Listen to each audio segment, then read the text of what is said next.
Welcome to Sleepless Philosophers. What if reality is just a loop pretending to be a line? What if existence isn't a journey from A to B, but a spiral, self-reflective, recursive, like a mirror gazing into another mirror forever? This is where the mind glitches, not with error, but with awe. Tonight, we drift into metaphysical loops, paradoxes that watch themselves unfold, and realities that might just be nested inside each other like Russian dolls made of thought. If this kind of story gently unhooks your mind from the noise of the world, please like the video, subscribe to the channel, and turn on notifications. We post every single day, meaning there's always a new, quiet rabbit hole to fall into. And while you're here, let us know in the comments, what time is it where you are right now? And what does the air feel like? Still? Heavy? Night silent? We're curious. Now let's begin. Somewhere in the 5th century BCE, Heraclitus of Ephesus whispered that everything flows. Pantarei, nothing stands still. But if everything changes, always, then what is the thing that remains through the change? The river is not the same river, and yet it is. The person is not the same person, and yet they are. Step into the current and feel it. Time feels like motion, but what if time itself is a trick of language, a loop disguised as a road? This idea haunted Nietzsche. He called it the eternal recurrence. Imagine this: every single moment of life, every blink, every breath, every heartbreak and mistake and trivial moment, looping again forever. Would that make life unbearable, or would it force a kind of holy seriousness? If every word whispered in the dark will echo across eternity, would it change how we speak? Or would we collapse under the weight of our own choices? Nietzsche believed this idea was a test, not of logic, but of the soul. Can one love their fate so fully, so completely, that they'd live it all again? If yes, then life has been affirmed. If no, then perhaps something needs to change. But here's the glitch: how can a mind outside time test its life within it? The moment one asks, they're already outside the flow. That's the loop. To judge the game, you must leave the game. But once you leave, what are you judging? Like trying to bite your own teeth or see the back of your own eyes. These are loops, but they are not nonsense. They are mirrors revealing what the self is made of. Consciousness itself seems to behave like this, a thing that knows itself, but not directly, like a candle trying to light itself. It observes itself observing. It thinks about thinking, a meta machine. But where is the base layer? Where is the floor beneath all these mirrors? René Descartes thought he found it. Cogito ergo sum. I think, therefore I am. But even this is strange. What is the I that thinks? And what is thinking if it's just neurons firing in a meat machine, following cause and effect like dominoes? Are we real, or just a process? Are we fixed, or flickering? The self feels like a single thing, but neuroscience tells another story. There is no central command center in the brain, no captain behind the eyes, just modules, patterns, circuits, like different apps running on a phone. So who is the one reading this thought, or listening now? Perhaps no one. Perhaps what we call self is the glitch, the illusion created by memory's continuity. As Daniel Dennett put it, the self is a center of narrative gravity, not a thing, but a story, a useful fiction. But if that's true, then who's being fooled? Even the illusion needs an experiencer. We fall again into the loop, and the loop begins to feel alive. Carl Jung once said that every psychological truth must be paradoxical. Why? Because the psyche itself is made of opposites, light and shadow, mask and mirror. Jung saw the self as something larger than the ego, a whole containing the conscious and unconscious mind. But the ego, like a flashlight in a dark room, believes it's the whole room. So it loops, it resists, it creates defenses. But dreams do not lie. In dreams, we glimpse the loop. A dream knows it is a dream, and yet it pretends not to, just like waking life. This is why so many spiritual traditions speak of awakening. But what if the real awakening isn't realizing this isn't real, but realizing that what we call real is just a more stable hallucination, a dream that repeats the same sensory patterns until we believe it? And now, quantum physics joins the loop. In the double-slit experiment, particles behave differently depending on whether they're being observed. Reality, it seems, depends on consciousness, and consciousness, it seems, depends on reality. Like a snake eating its own tail, the ancient symbol of the Ouroboros. No beginning, no end, just eternal recurrence. And still it feels real. The moment, the breath, the soft air brushing the cheek. Even if it's an illusion, it is the only one we've got.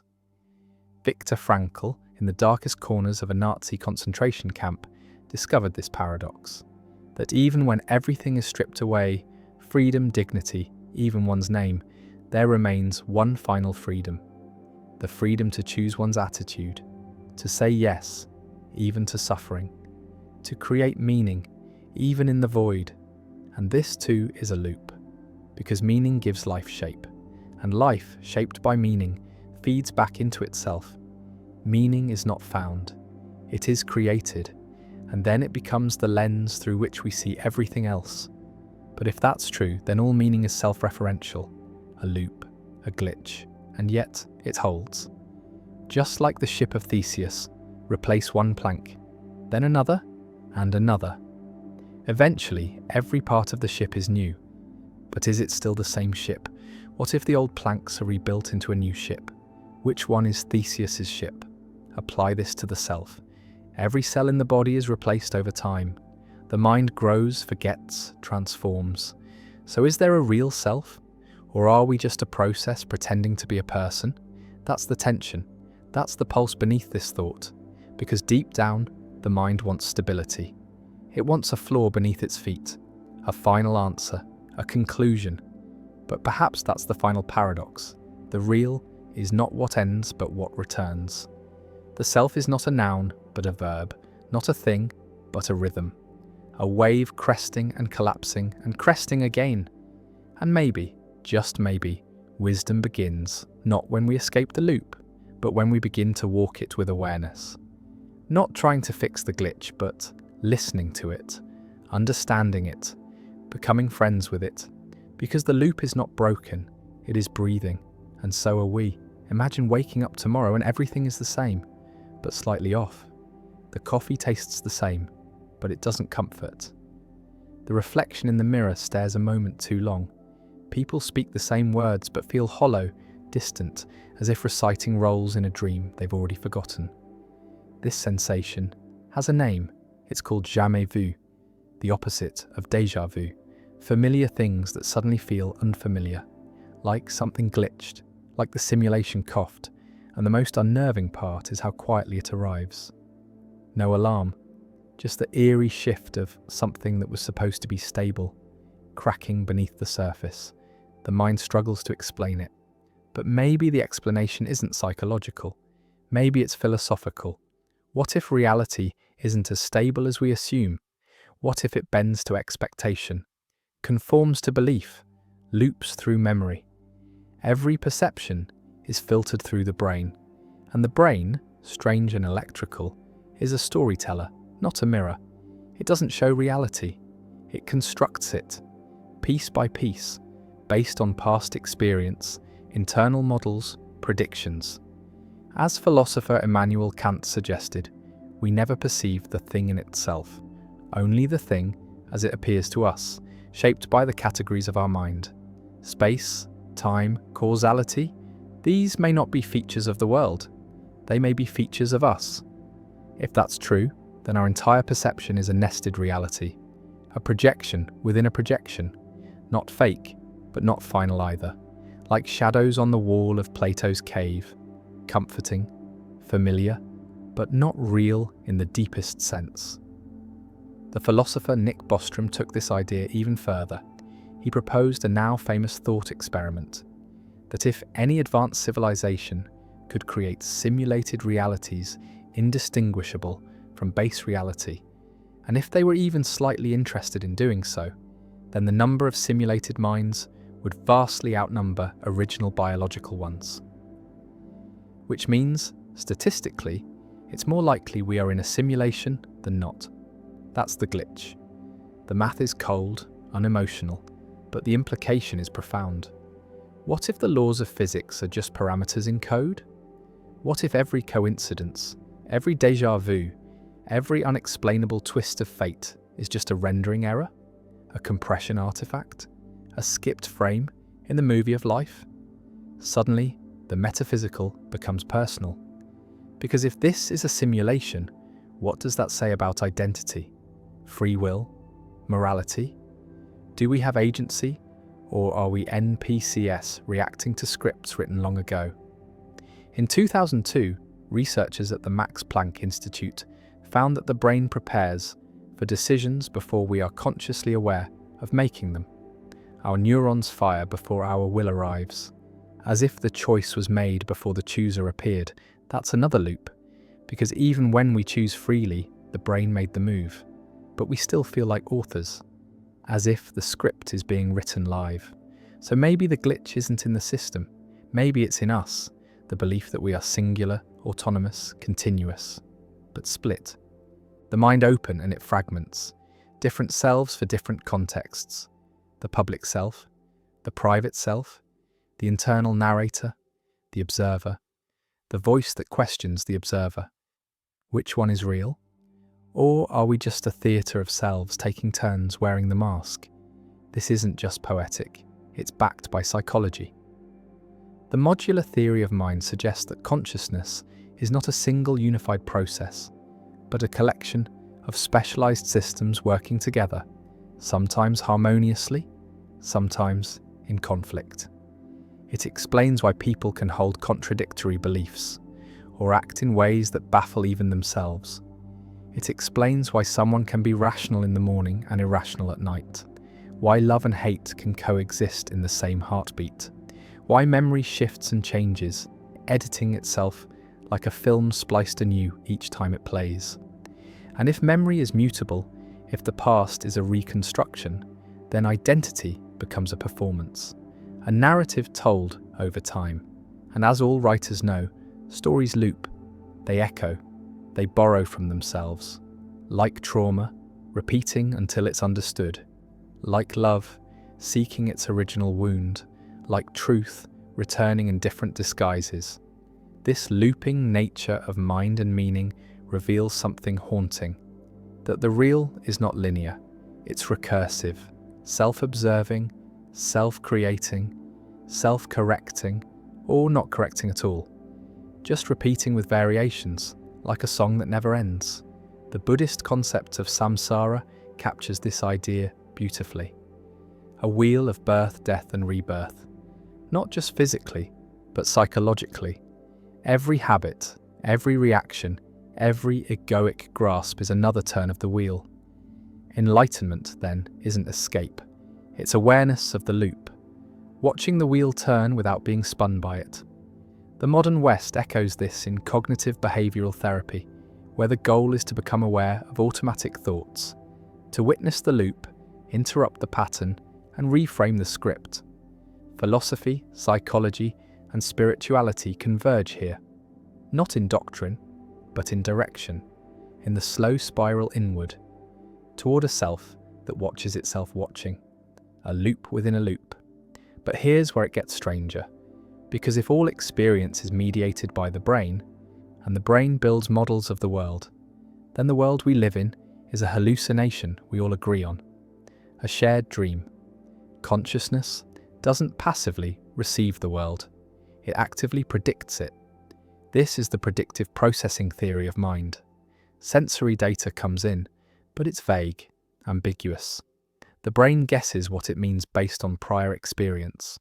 What we see is not raw input, but filtered expectation.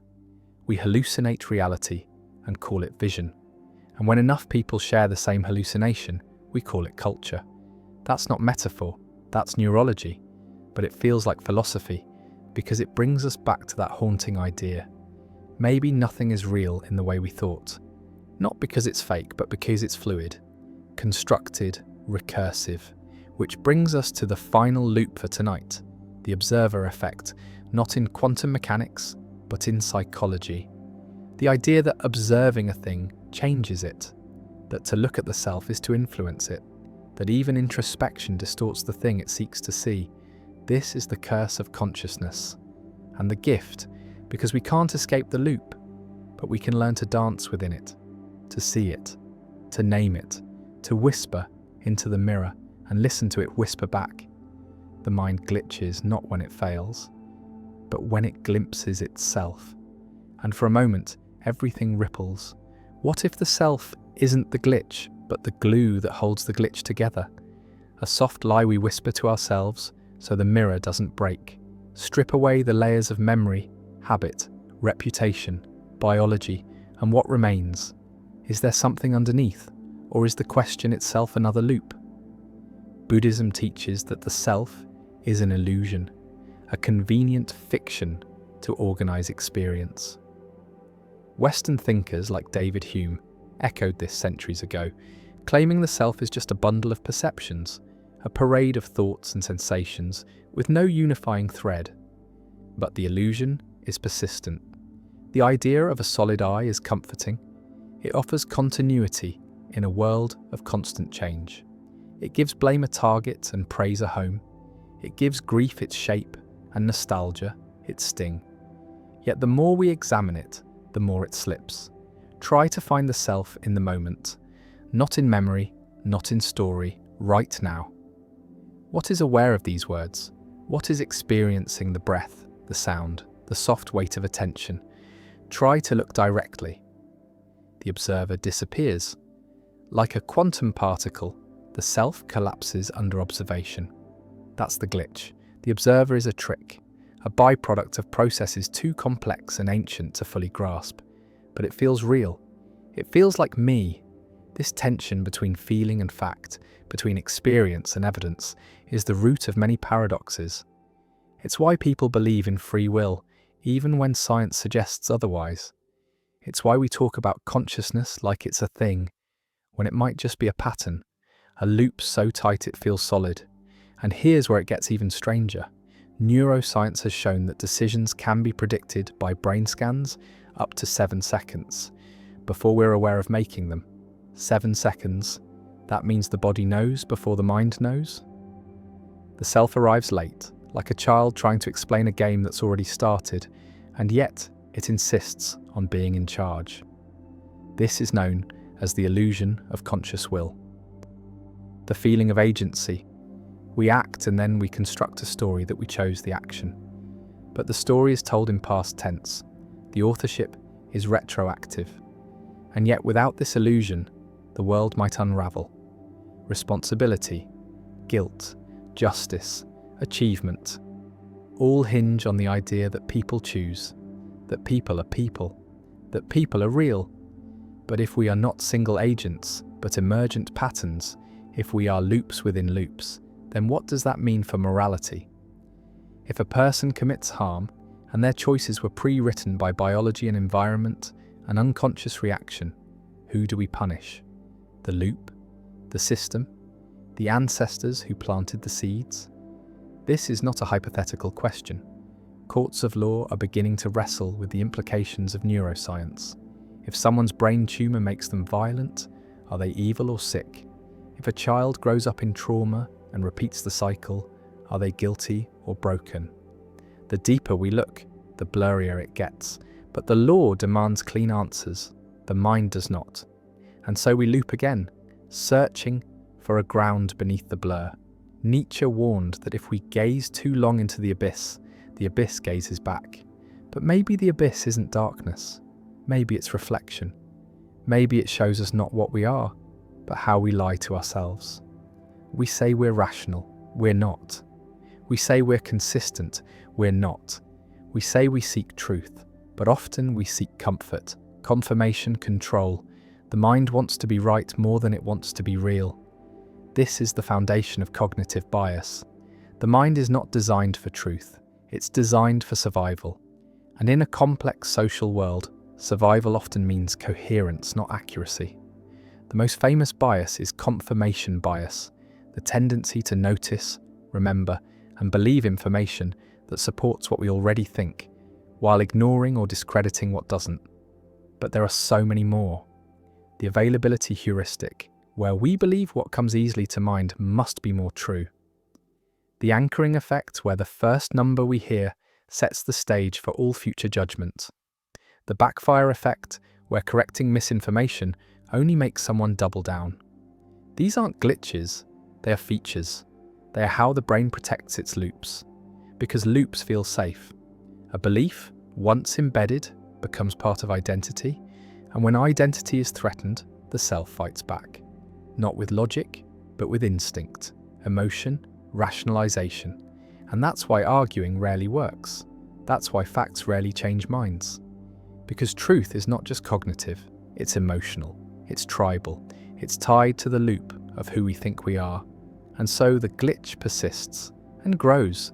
Social media, politics, advertising, they all exploit this. The more a message is repeated, the more familiar it feels. And the more familiar it feels, the more true it seems. This is the illusory truth effect. It's why propaganda works. It's why lies told often enough become truth in the minds of millions. Not because they're convincing, but because they're repeated. Familiarity tricks the brain into feeling safety. Familiarity tricks the brain into feeling right, even when it's wrong, especially when it's wrong. And so we loop, not because we are stupid, but because we are human. But knowing this doesn't make us helpless, it makes us aware. And awareness changes everything. Because when you see the loop, you can choose to step aside. You can notice the impulse to react and instead respond. You can hear a belief rising and ask, where did this come from? Who put this here? Do I still need it? This is what mindfulness truly is. Not peace, but presence. Not calm, but clarity. Watching the loop spin without becoming them. Observing the glitch without needing to fix it. And from that still point, truth begins to emerge. Not absolute truth, but lived truth, gentle truth. Truth that evolves, because even truth is not fixed. What was true for a child may not be true for an adult. What was true in war may not be true in peace. What was true in fear may not be true in love. And so, we must hold our truths lightly, cradle them like flame, protect them from wind, but never forget they can burn. Because the mind, brilliant and broken, always wants certainty, but life resists it. Life loops, life blurs, life glitches, and maybe that's the beauty. Maybe the real wisdom is not in escaping the glitch, but in learning to see it, name it, dance with it, to feel the loop turn and turn and turn, and to whisper, softly, I see you. And in that whisper, find freedom. If a tree falls in a forest and no one is there to hear it, does it make a sound? It's an old question, simple on the surface, but beneath it, a knot, a loop. Because what is sound? Is it vibration in the air, or is it the experience of vibration interpreted by a mind? If no ear receives the waves, if no mind constructs meaning from the sensation, does the event occur in the same way? The question isn't about trees or forests, it's about perception, it's about reality, and it's about whether the world exists independently of observation. This is the paradox at the heart of consciousness, that every fact we claim to know comes through experience, and experience is always mediated by the mind. The world as it is, the noumenio, remains behind a veil. All we know is the phenomenon, the world as it appears to us. This is not philosophical poetry. This is the basis of epistemology, and it means, quite literally, that we do not live in reality. We live in a model of it, a map, a filtered, interpreted, continually updated map inside the brain. And that map is shaped by memory, culture, emotion, language. Especially language, because language doesn't just describe thought, it shapes it. The words we use to name the world change how we see it. In Russian, there are separate words for light blue and dark blue, and Russian speakers can distinguish these shades faster than English speakers. In Hopi, there is no grammatical tense for time. as we understand it. Their concept of the future is not a distant place, but a ripple of possibility. This is not semantics. This is structure. It means that time, colour, identity, all these fundamental ideas are constructed by the loops of language. Which means the glitch might not be in what we know, it might be in how we know. Consider the word I. It feels central, solid, but it's just a pronoun, a placeholder, an index finger pointing to a cluster of habits, memories, sensations, stories.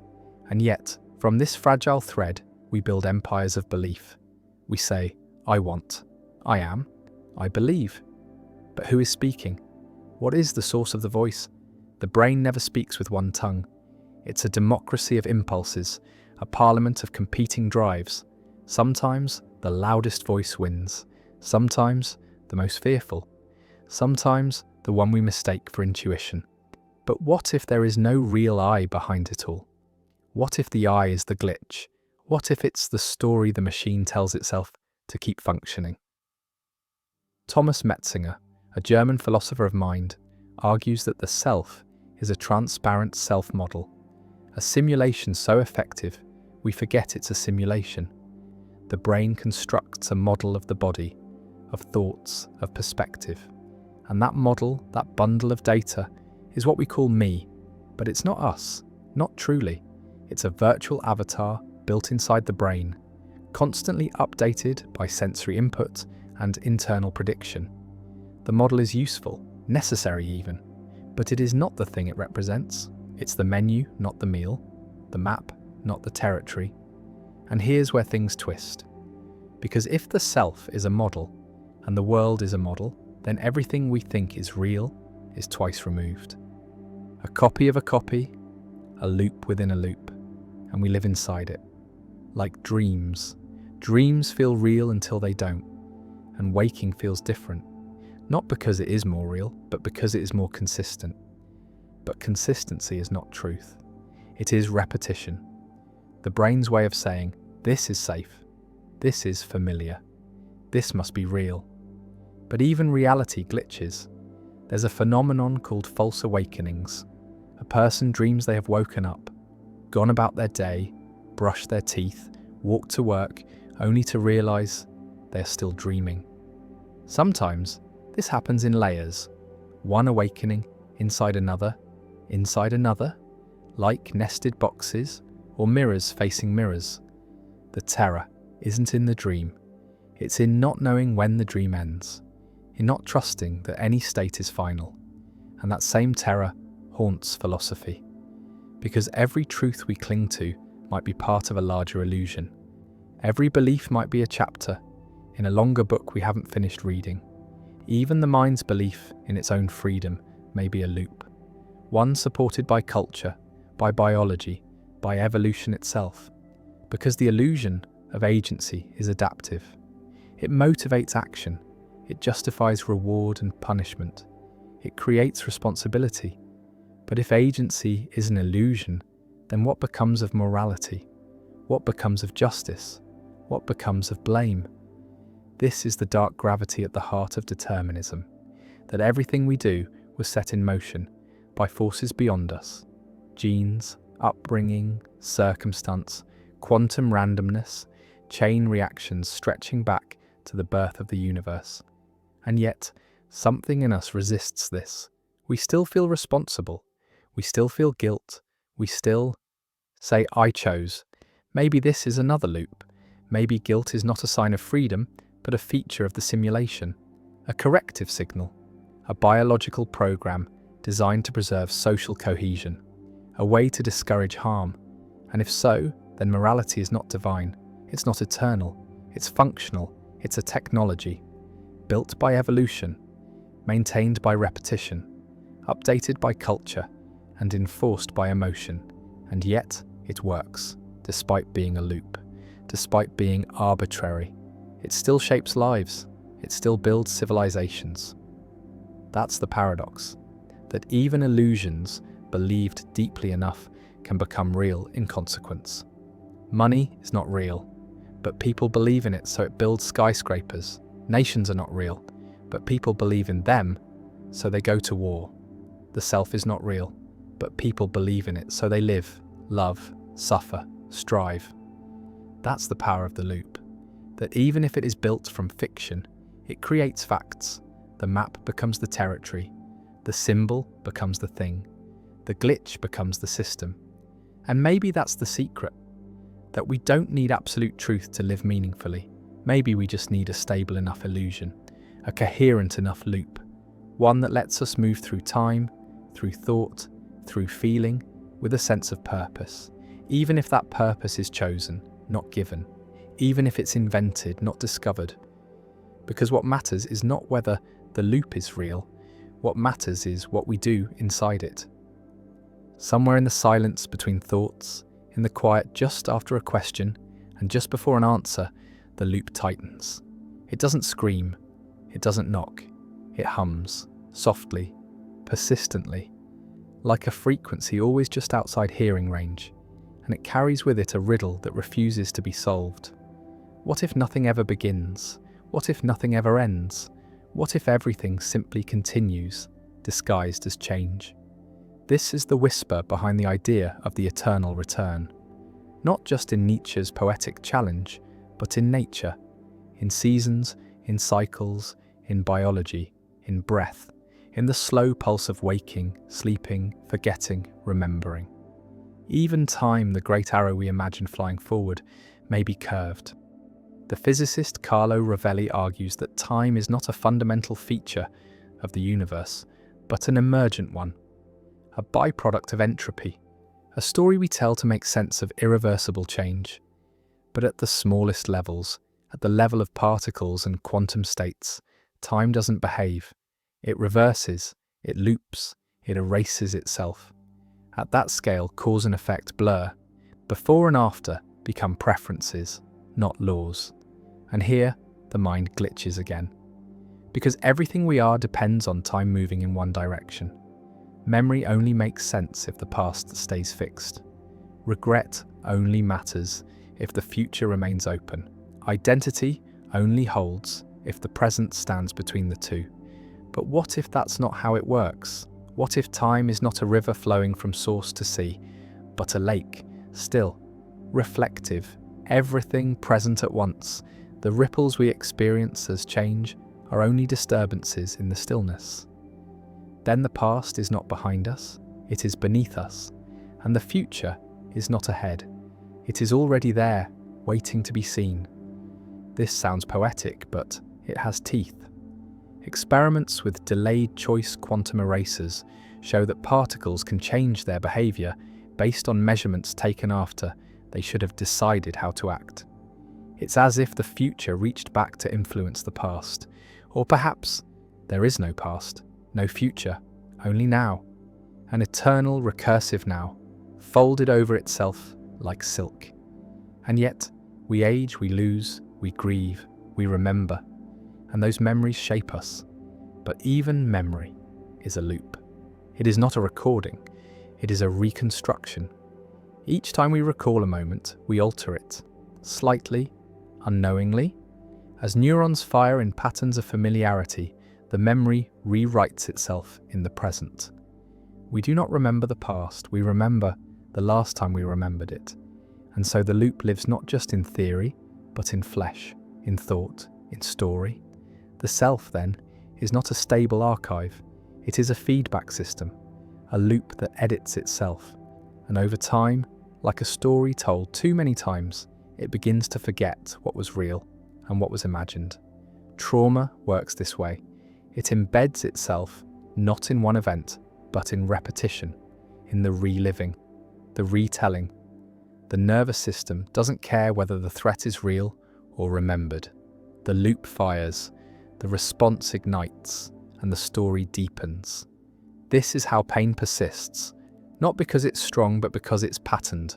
But healing too can be a loop, one of noticing, interrupting, reframing, choosing again and again, until the pattern weakens, until the story softens, until the loop bends towards something new. Viktor Frankl called this the last of human freedoms, the ability to choose one's response to any given circumstance, Even in a concentration camp, surrounded by suffering, he found that space, however small, between stimulus and response. And within that space, the possibility of meaning. Meaning is the loop we build when life refuses to make sense. It is not given, it is made, through repetition, through intention, through the quiet rebellion of saying, "This matters," even when nothing in the universe agrees. And this power to create meaning is perhaps the most human of all glitches. No other species asks why. No other creature sits in silence and aches for a purpose. But we do, endlessly. And sometimes we find answers not because they're true, but because they're beautiful, or useful, or kind. Sometimes the answers are stories. Sometimes they are songs. Sometimes they are other people. Mirrors who reflect the parts of us we forget to see. And in those moments, the loop becomes luminous. It holds, it heals, it hums in harmony. But not always. Sometimes the loop turns dark. Sometimes it traps, like addiction, like obsession, like rumination. The mind circles the same track, chasing a solution that never arrives. And every pass around the loop digs the groove deeper. How do we break it? How do we escape a loop we don't know we're in? That's the hard part. The loop protects itself. It feels normal, familiar, safe, even when it hurts. Especially when it hurts, because the pain is known, and the unknown is terrifying. That's why change feels impossible.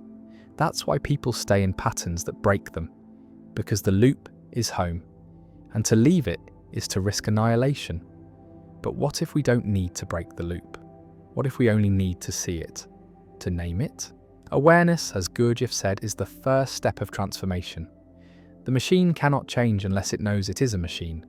And once we see the gears, the wheels, the mechanisms, something shifts. Not instantly, not completely, but enough. Enough to create a pause. And in that pause, a possibility, a window, a breath. And maybe that's where freedom lives. Not outside the loop, but inside it. In how we relate to it. In how we ride it, in how we refuse to be ruled by it. The loop continues, but we are not the loop. We are the awareness watching it spin. And maybe, just maybe, that's enough. There's a strange kind of loneliness that comes not from being alone, but from realizing how much of life happens behind glass. How much of what we call reality is a private theatre playing in the dark cave of the skull, never fully accessible to anyone else. This is not poetry. It is perception. Every sound, every colour, every emotion, constructed within, shaped by past patterns, soaked in private meaning. No two people see the same blue, feel the same silence, remember the same kiss. And yet we pretend they do.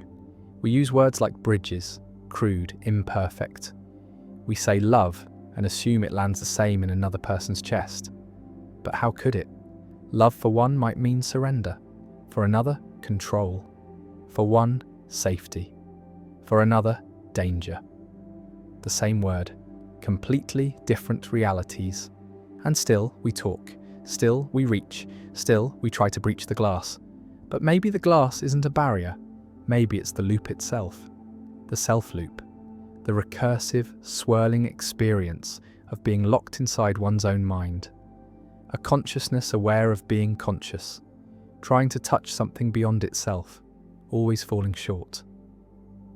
Thomas Nagel called it what it's like to be, the subjective quality of experience, the inner texture of awareness, and he argued that no objective science could ever explain it. We could know every fact about a bat's echolocation, but we'd never know what it's like to be a bat. That, what it's like, is the glitch. It's the unspeakable, the incommunicable, the raw, private taste of living. This is the hard problem of consciousness. Coined by David Chalmers, it points to the mystery of how physical processes in the brain give rise to subjective experience. Why should firing neurons produce the feeling of red, or nostalgia, or jealousy? Why does matter become mind? Some say it doesn't. Some argue consciousness is fundamental, that it exists at the base layer of reality. That matter emerges from mind, not the other way around. Panpsychism, idealism, integrated information theory, different roads trying to reach the same mystery. But none escape the loop, none pierce the veil, because the mind studying the mind is like a knife trying to cut itself. And the more it tries, the more it splits, the more it spirals, the more it glitches. But even the confusion points to something beautiful. That we are creatures, not just of instinct, but of wonder. That the mind wants to know itself even when it cannot. That it tries and tries and tries, and sometimes, in trying, it stumbles into awe, into stillness, into surrender. Because there is something quietly miraculous about the fact that the universe, for at least one moment, is looking back at itself through human eyes. And maybe that is enough. Maybe we don't need to solve consciousness. Maybe we only need to honor it, to live it, to feel its edges, its loops, its illusions, its longings, and to share that feeling, however clumsily, with others. But even sharing is a loop. Language is recursive, self-referential. Words define other words. Meanings spiral. Sentences contain clauses that contain thoughts that contain reflections. It never ends. It never lands. And yet somehow it communicates. Not perfectly, but enough. Enough to feel less alone. Enough to laugh at the same absurd joke. Enough to cry at the same song. And sometimes that shared resonance can change everything. A book, a poem, a glance, a sentence overheard at the right time. Suddenly the loop shifts, the story rewrites, a new path opens, and we are never the same. Because minds are not static, they are plastic, neuroplastic, changeable. The grooves of thought, once rigid, can soften. New connections can form, old beliefs can dissolve, but it takes more than information. It takes experience, repetition, emotion. The loop must be lived through, not just reasoned with. This is why epiphanies fade. Insight alone is not enough. The loop always pulls us back, unless we rewire it, unless we walk a new path again and again until it becomes the default. The brain, for all its mysteries, is a creature of habit, and this is where agency returns, not in the freedom to choose anything at any time, but in the power to shape the conditions of choice, to change the inputs, to adjust the environment, to interrupt the pattern, to shift the loop, slowly, deliberately, until the new becomes familiar, until the unfamiliar becomes safe. This is the quiet revolution of growth. It doesn't announce itself. It doesn't explode. It loops. It spirals, like a fern unfurling, like a galaxy turning, like a thought returning, softer each time. And sometimes, the most profound changes are not the ones that feel dramatic, but the ones that feel inevitable, the ones that feel like home, even if they took years to arrive. And this perhaps is what makes the human glitch so beautiful, that we are not just trapped in loops, we are transformed by them. We grow through repetition, through memory, through rhythm, through ritual, through story. Every religion, every culture, every philosophy, structured by cycles, birth and death, light and dark, fall and return. This isn't weakness, it's wisdom.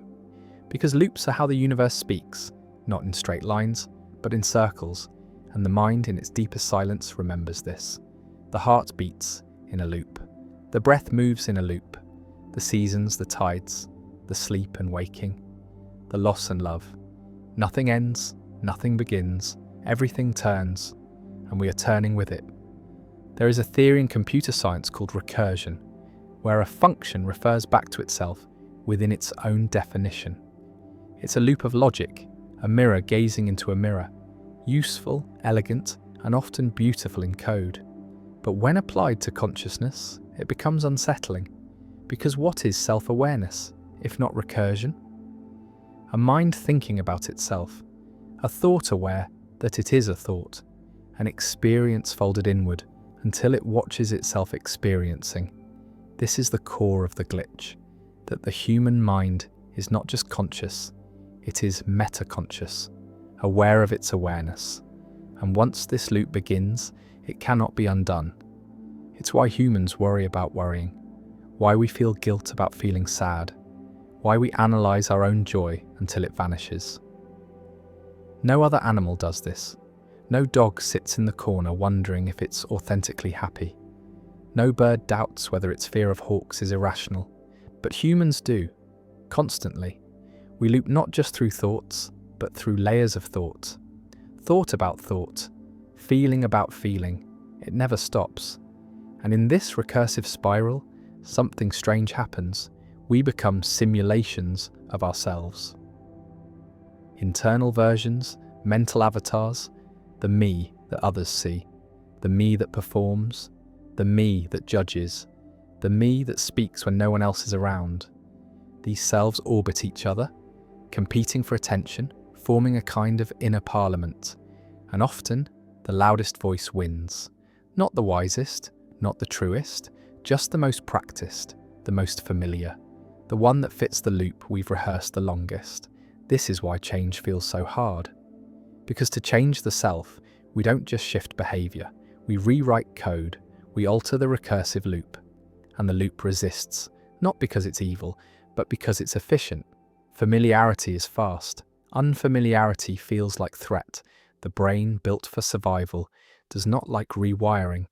It prefers shortcuts, defaults, patterns that worked yesterday, even if they hurt, even if they limit, even if they lie.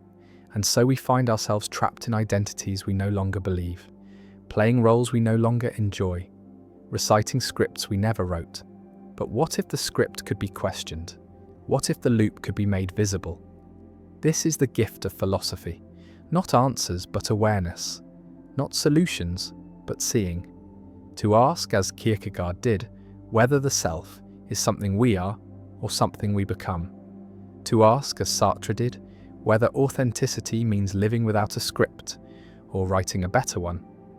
To ask, as Simone de Beauvoir did, whether freedom is the burden of inventing meaning where none exists.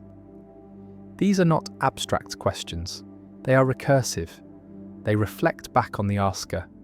And in asking them, we begin to shift the loop, slowly, subtly. With each question, the loop becomes less rigid, more fluid, less prison, more path.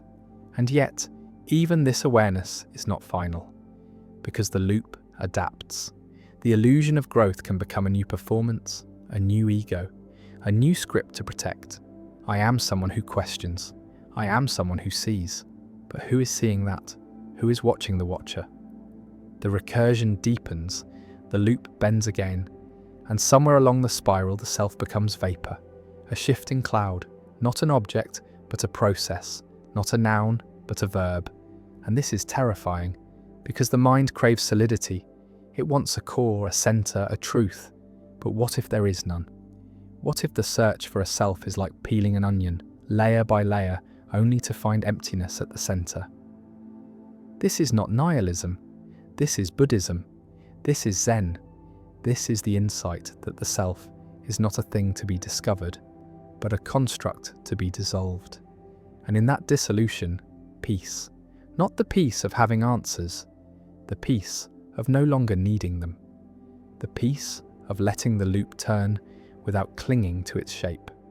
But the West fears this. The Western mind, trained in ego, in achievement, in individuation, recoils from emptiness. It wants purpose, direction, selfhood.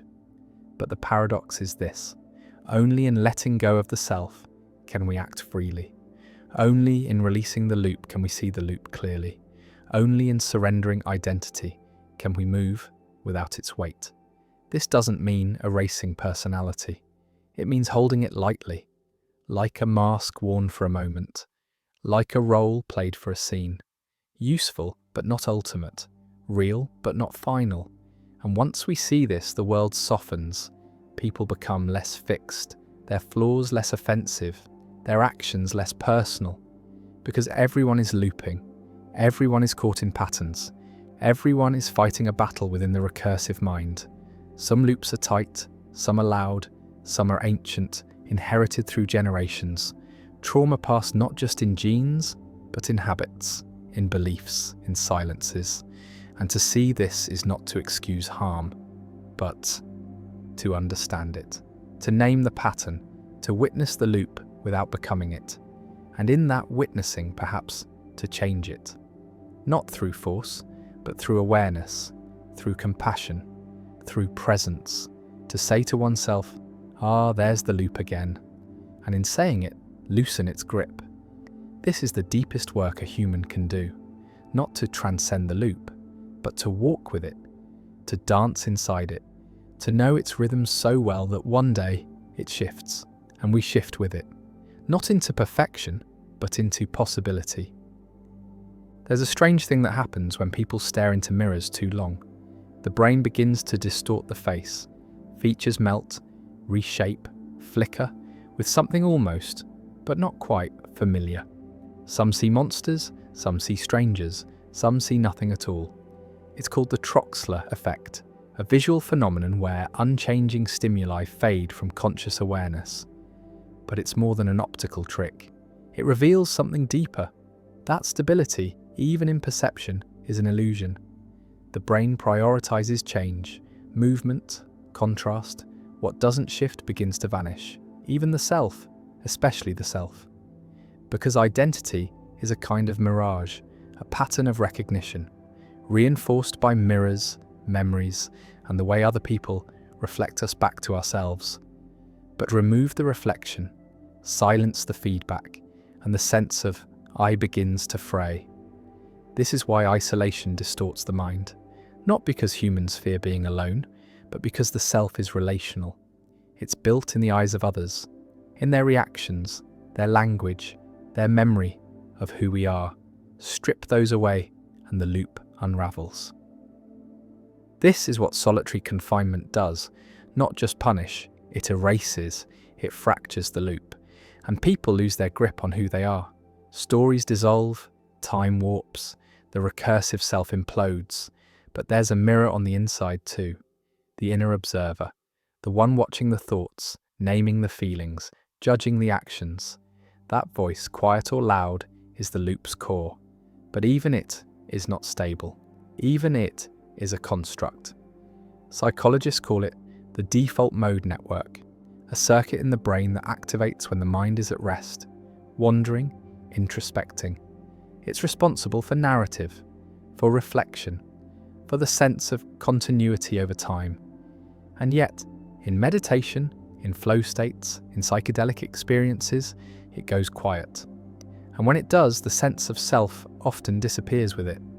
People report feelings of unity, of ego death, of being everything and nothing at once.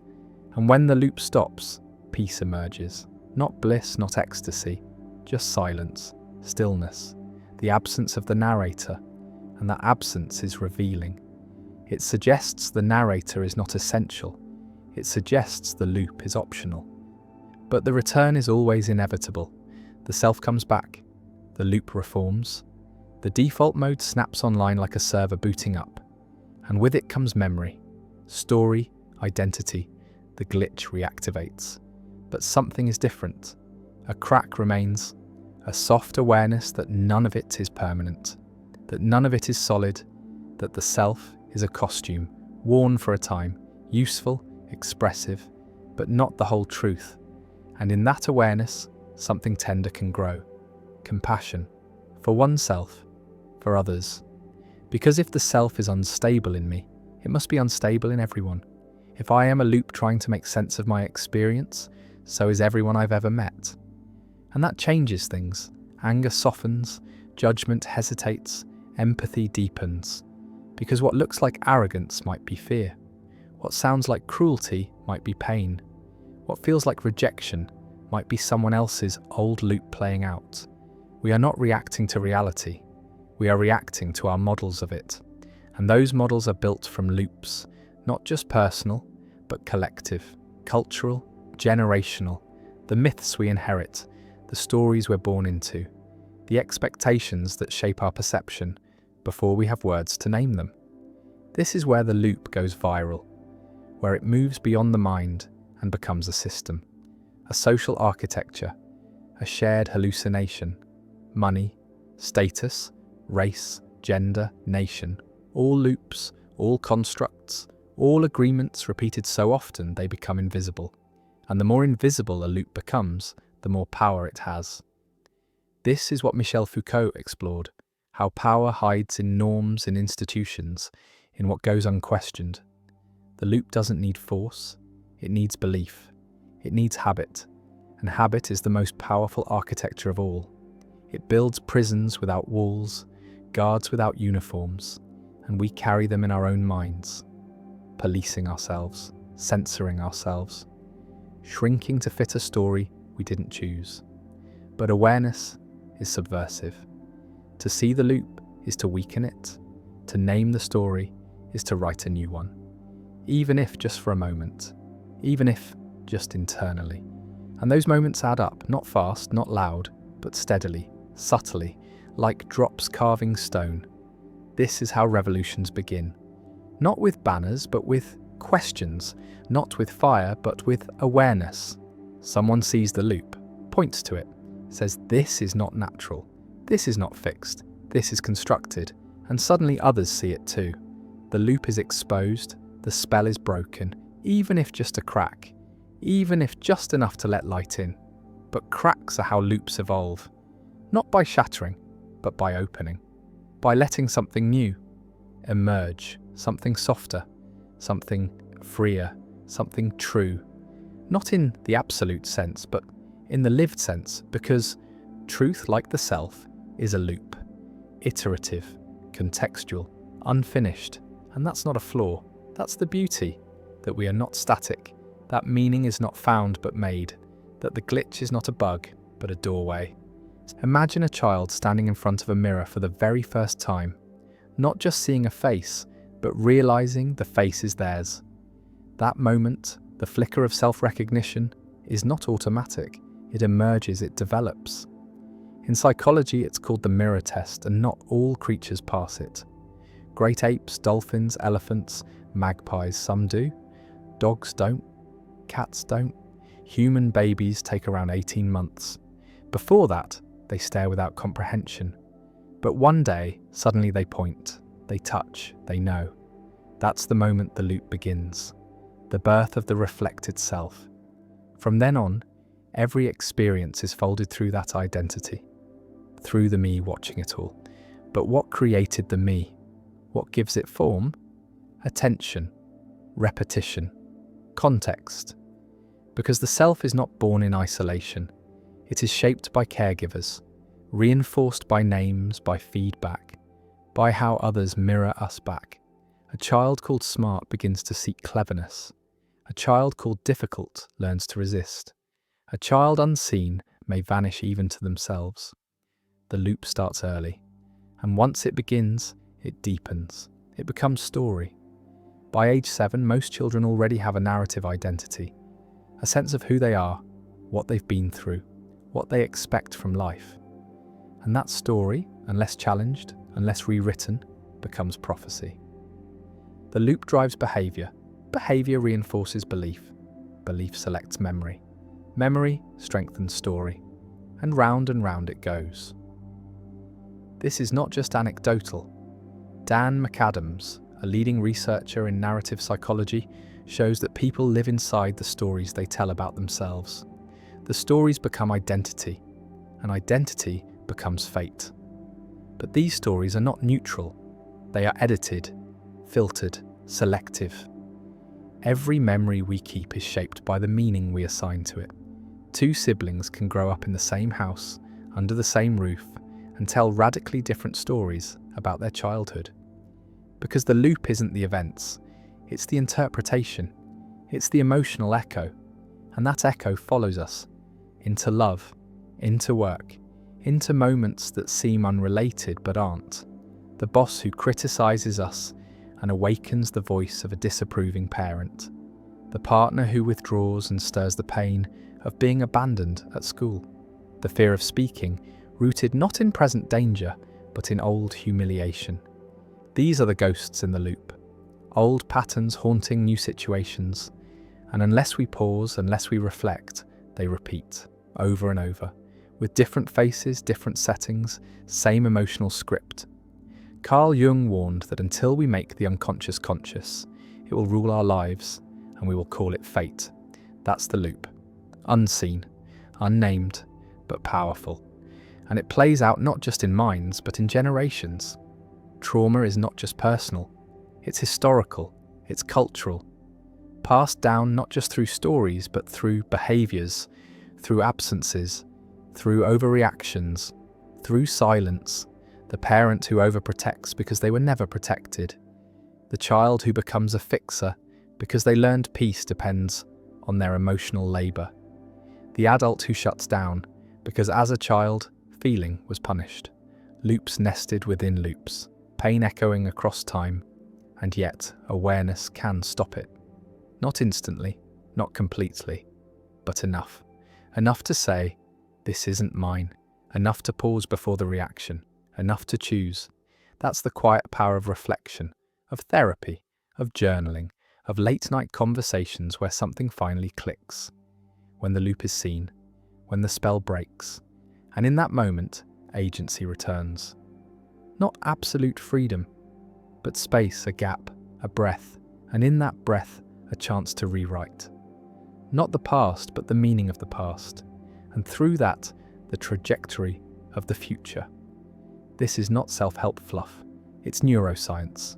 It's what happens when the brain lays new neural tracks, when the same trigger leads to a new response, when the same memory carries a new weight, and the loop bends, not broken, just softened, redirected, rewritten, and that rewriting ripples outward.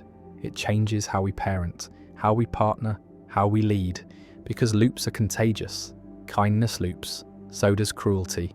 Empathy echoes, so does neglect. And the more aware we are of the loop we're in, the more power we have to shift the loops we pass on. This is legacy, not wealth, not fame, but loops, the ones we interrupt, the ones we heal, the ones we gift. And the child who sees a different face in the mirror grows a different story, and the loop becomes a spiral, upward. It begins quietly, almost imperceptibly, a thought repeated enough times to start feeling like truth. Not because it's true, but because it's familiar. This is the illusion of internal consistency, the mind's way of conserving energy by preferring what it has already accepted.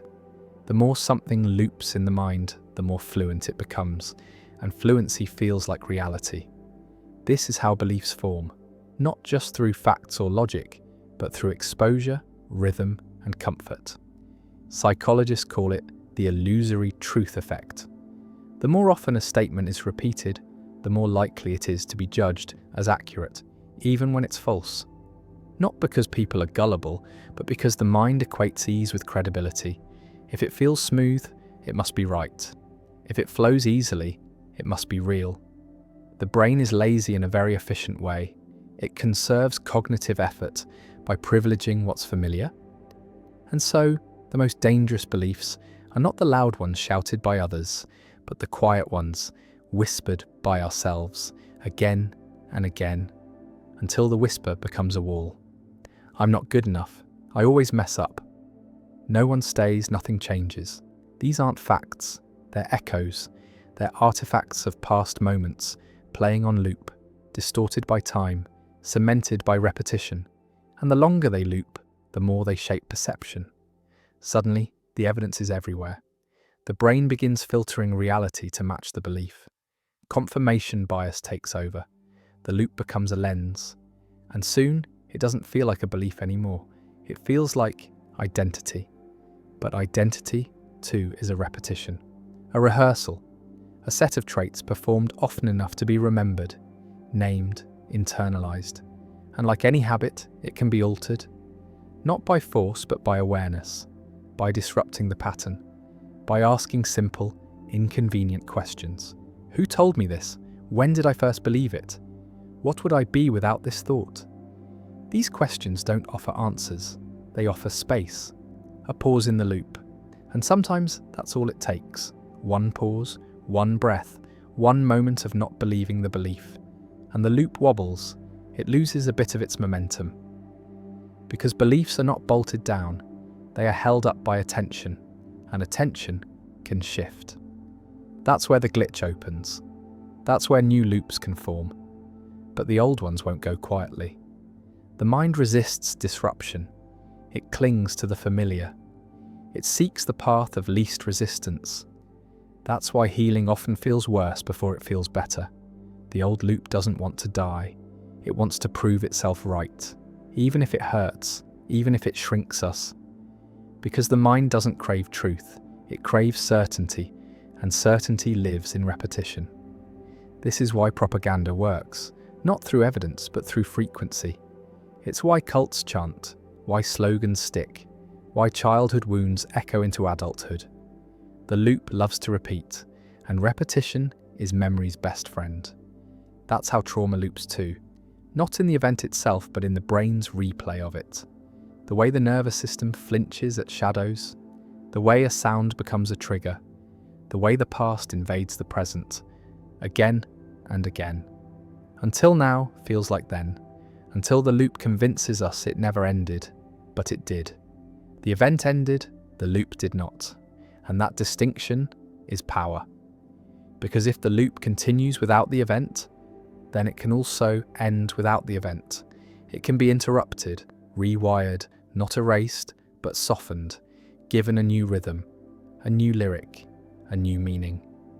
Viktor Frankl wrote that between stimulus and response there is a space, and in that space lies our power to choose. The loop hates that space. It tries to close it, to rush from trigger to reaction.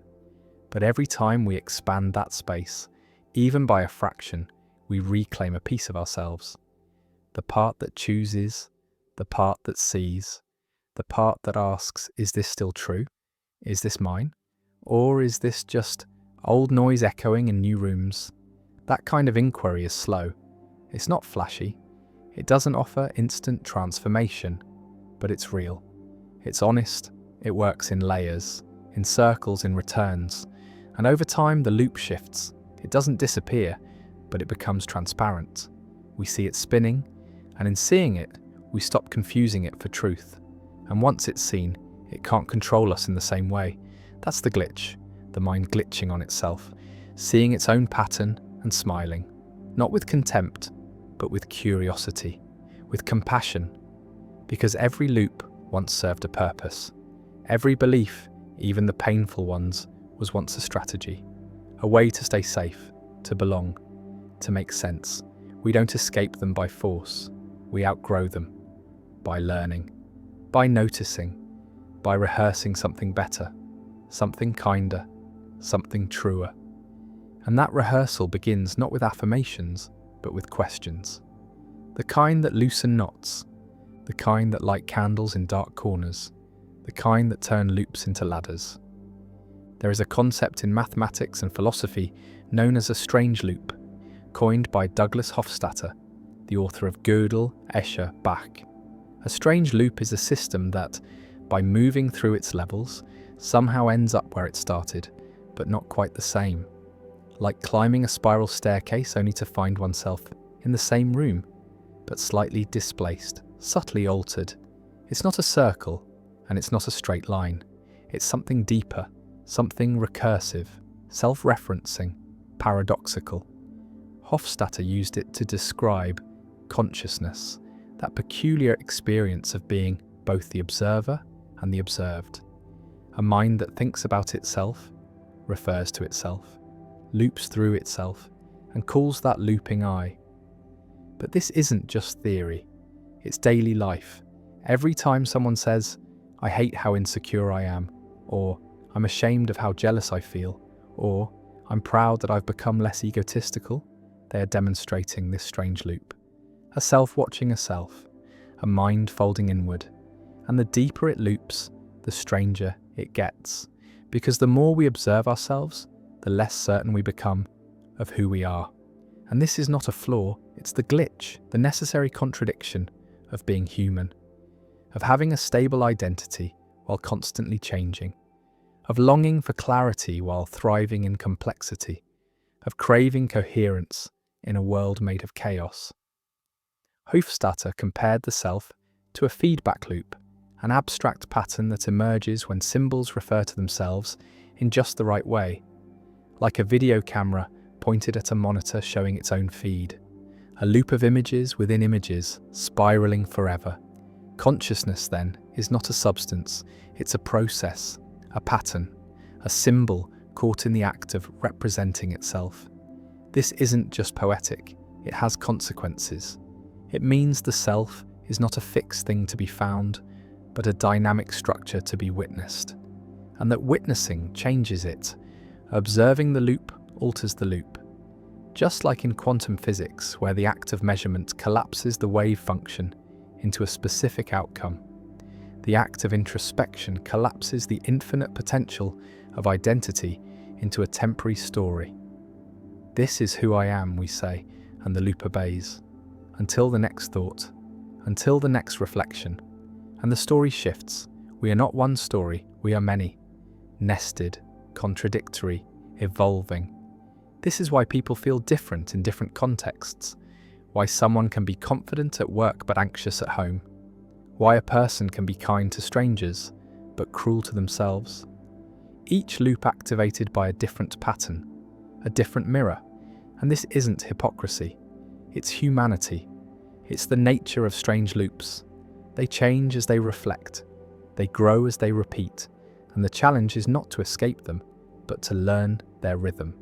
To dance with the loop rather than be dragged by it. But most people don't see the loop. They see the story, the label, the identity, and they hold it like a shield. I'm just not a people person. I always procrastinate. I'm bad at relationships. These aren't facts, they're rehearsals, and every time they're spoken, the loop tightens. The feedback reinforces. The identity hardens, until even the possibility of change feels like betrayal. But what if those identities were just snapshots, temporary states mistaken for permanent traits? What if the loop could be softened by questioning the language we use to describe ourselves? Not I am anxious, but I'm experiencing anxiety. Not I'm a failure, but I feel like I've failed today. These are small shifts, linguistic tweaks. But language is the interface of the loop. It's how the self speaks to itself. And a glitch in language can be a door, a crack in the loop, a way in. Because if the self is a strange loop, then every thought, every phrase, every belief feeds back into the structure. And feedback, when adjusted carefully, can change everything. This is what cognitive behavioral therapy is built on. The idea that thoughts affect feelings, which affect behavior, which loops back into thoughts. And by tweaking one element, the whole system shifts. Not easily, not instantly, but slowly, deliberately, like changing the tuning of a string until a new song emerges. And in that new song, new possibilities. But the loop never vanishes. Even in awareness, it hums. Even in silence, it stirs. That's what makes it strange, that it cannot be exited, only witnessed. And maybe that's enough. To witness the loop, to marvel at its beauty, its absurdity, its elegance, to see the self not as a fixed identity, but as a living pattern, a recursive dance, a strange loop walking in a world of mirrors, and in that dance to find not confusion, but freedom. There's a peculiar kind of madness hidden in the ordinary, the way a person can walk through life, performing the same rituals, thinking the same thoughts, reacting to the same triggers, believing these are choices. But they're not. They're loops, silent, seamless, automatic. And the most unsettling part is that they feel like freedom. This is the great illusion of consciousness, that because we are aware of our thoughts, we are also the authors of them. But awareness is not authorship. Thoughts arise unbidden like whispers in a theatre where the script was written long before the actor ever stepped on stage. Neuroscience has started catching up to what mystics and philosophers have long suspected, that the sense of self as a unified, autonomous agent is an elegant fiction. The Libet experiments in the 1980s showed that the brain begins to prepare for action milliseconds before a person becomes consciously aware of the decision. The implication: consciousness is not the initiator of choice, but the narrator of it. the voice that arrives after the fact, creating coherence where there was only chaos. And yet, we trust this voice, we believe its story, because the alternative is unbearable. If we are not the author, then who is? If thoughts are not directed, but discovered, then what does that make the thinker? The glitch grows deeper. But there is comfort in illusion. The self prefers a narrative of control, however flimsy. It wraps chaos in cause and effect, dresses randomness in purpose. I yelled because I was angry. I failed because I didn't try hard enough. I fell in love because they were the one. But the mind doesn't work like that. Emotions rise before reasons. Attraction precedes explanation. The loop acts, and then it edits. This isn't cynicism. This is structure. The brain's default mode is to preserve narrative integrity. It doesn't care if the story is true, only that it makes sense, only that it loops back neatly into the self-image we're addicted to. And that image is fragile, built from borrowed memories, half-formed impressions, social comparison, survival strategies mistaken for personality. One person avoids conflict and calls it compassion. Another controls everything and calls it leadership. But underneath both may be the same loop. Fear of abandonment, fear of losing control, fear of not being enough. And these fears don't vanish. They adapt. They hide behind achievements. They wear masks. They become the very traits we're praised for. The perfectionist who always delivers. The peacemaker who never says no. The overachiever who never feels whole. Praise reinforces the loop. The behavior is rewarded, the pattern deepens, and before long, the person no longer knows where the performance ends and the self begins. And this is why real change is so rare, because it threatens not just habits, but identity. To change a loop means to risk unraveling the self built around it. It means facing the fear that maybe we are not who we think we are, that maybe we never were. And yet, there is power in this unraveling. There is beauty in it, because what falls away was never stable. What dissolves was never true. And in the space that remains, something honest can grow. Not a fixed identity, but a deeper awareness, a gentler rhythm, a loop that serves instead of enslaves, but it takes courage. Not the loud kind, the quiet kind, the kind that sits in silence and listens for the loop, the kind that pauses before the reaction, that questions the story, that chooses, again and again, not to believe every thought. That kind of courage is revolutionary, because it breaks the spell. It makes space for presence, for stillness, for something new. This is what mindfulness really means. Not exotic rituals or emptying the mind, but meeting the loop with attention, with softness, with curiosity, watching the thoughts rise and fall without clinging, without identifying, just watching, like clouds passing, like waves returning. And in that watching, a gap appears, a space between thought and self, between stimulus and response.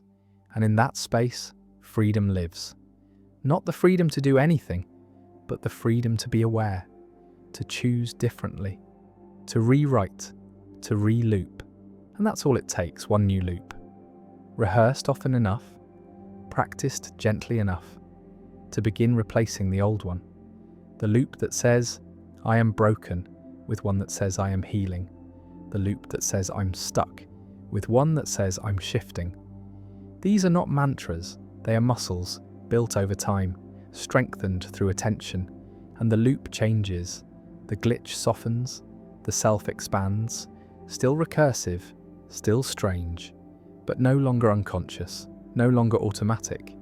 Now it glows with intention. It is strange how easily the mind builds cages and then forgets the locks were never real. A person has a single embarrassing moment in childhood and carries it for 30 years, like a scar carved in bone. Another fails once and begins to call themselves a failure forever, as if the moment birthed a law of nature. The brain loops pain more vividly than peace.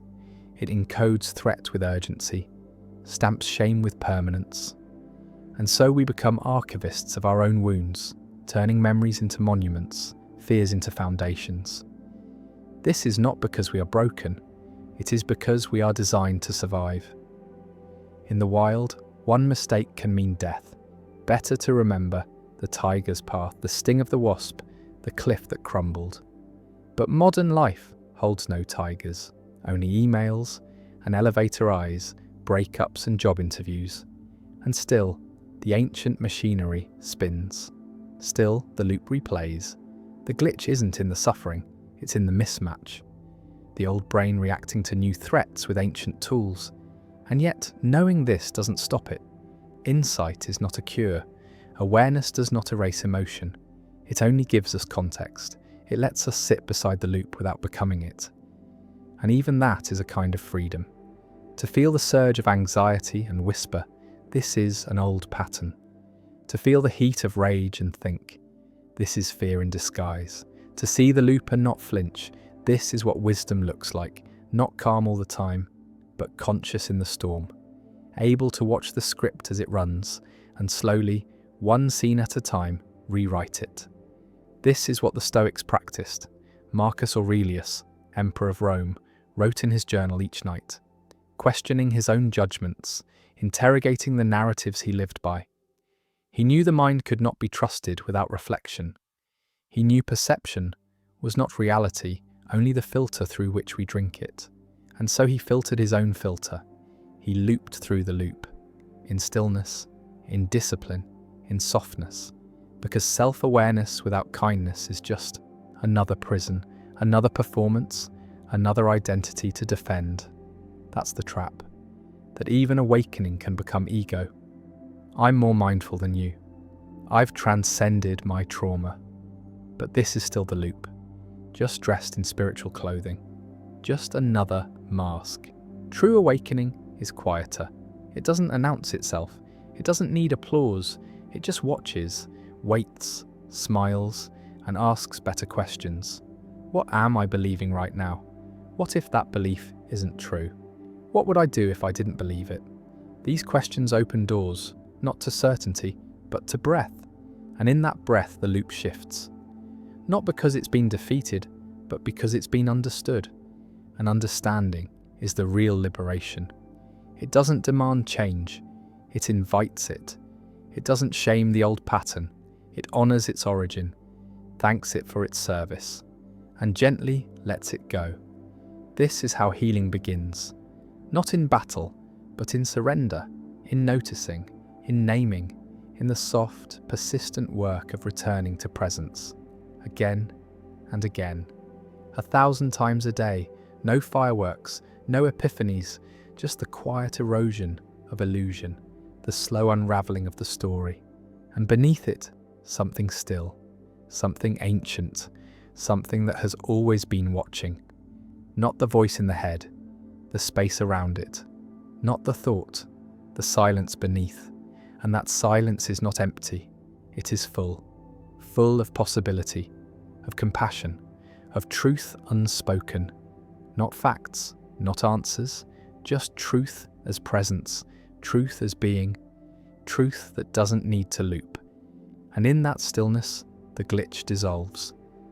The question no one ever quite answers is this: where is the mind? Not the brain, the mind.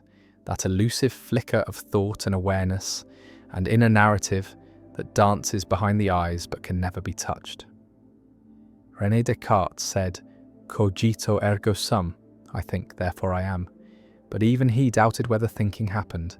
Is it in the head, in the body, between people, in language, in symbols? Or is it just an illusion, a trick of the brain pretending to watch itself? The more we search, the more it slips away. The mirror reflects a mirror, a hallway of echoes, and the deeper we stare, the less we recognize. This is the paradox at the heart of selfhood. The more we examine the self, the more it dissolves, like trying to hold fog in the palm of a hand. The Buddhist philosopher Nagarjuna called it shunyata, emptiness. Not nothingness, but the absence of fixed essence. A cup is not a cup by itself. It requires clay, shape, intention, a user, a world. Take away the context and the cup becomes meaningless. So too the self. There is no core identity without the conditions that give it meaning. And yet we cling to it, desperately, definitely. I am this, I am that. I am enough. I am not enough. We build temples to the self. Instagram profiles, resumes, gravestones. But what are they really? Descriptions of a pattern, records of a loop, temporary arrangements pretending to be permanent truths. Even memory is unreliable. Every time a memory is recalled, it is rewritten, shaped by the emotions of the moment, the needs of the self, the stories we want to believe. Studies show that eyewitness testimonies are often wrong, not because people lie, but because the mind lies first. It fills gaps, it rearranges, it protects. And over time, the memory of what's happened becomes the memory of the memory, a loop, a recursion, a story about a story. And we believe it, we build on it, we become it. But it is not us. It is a version, one of many, all half true, all sincere, all incomplete. And this isn't a crisis, it's a gift. Because if the self is a pattern, then the pattern can shift. If identity is constructed, it can be reconstructed. Gently, thoughtfully, with awareness. Not to fake something new, but to remember something ancient. That before the names, before the roles, before the wounds, there was stillness, presence, awareness without a face. That awareness is not dramatic. It does not declare itself. It does not perform. It simply notices. It is the part of you that has never changed. The part that watched childhood come and go, that survived heartbreak, that buried loved ones, that laughed until it cried, that sits now in silence, listening. Not the voice, the listener. And that listener is not owned, it is not separate, it is the field in which all things arise. Every loop, every glitch, every thought, every fear, all of them appear in that awareness and fade. And if one looks closely, they will see that there is no thinker behind the thoughts, just thought. No self behind the self, just a pattern, just a loop. This is not nihilism, it is freedom. Because what we call the self is not a thing. It is a verb, a becoming, a dance, a strange and sacred loop. And knowing this allows us to loosen, to soften, to forgive. Because if I am not fixed, neither is anyone else. The person who hurt me was in a loop. The person I hurt, I was in a loop too. And the loop is not an excuse, but it is a lens, a way to see the humanity beneath the habit, the fear beneath the anger, the tenderness beneath the mask. And when we see that, really see it, something shifts. Not just in the mind, but in the heart, in the body, in the way we move through the world. The loop continues, but it's warmer now. More spacious, less like a prison, more like a prayer. The mind is a house of mirrors, and every thought is a reflection that believes itself original.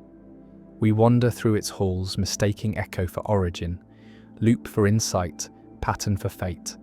But what if none of it was ever fixed?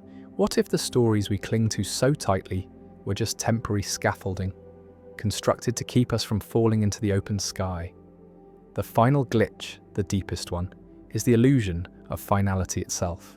The idea that we will one day arrive, become whole, figure it out, freeze in a perfect snapshot of who we're supposed to be.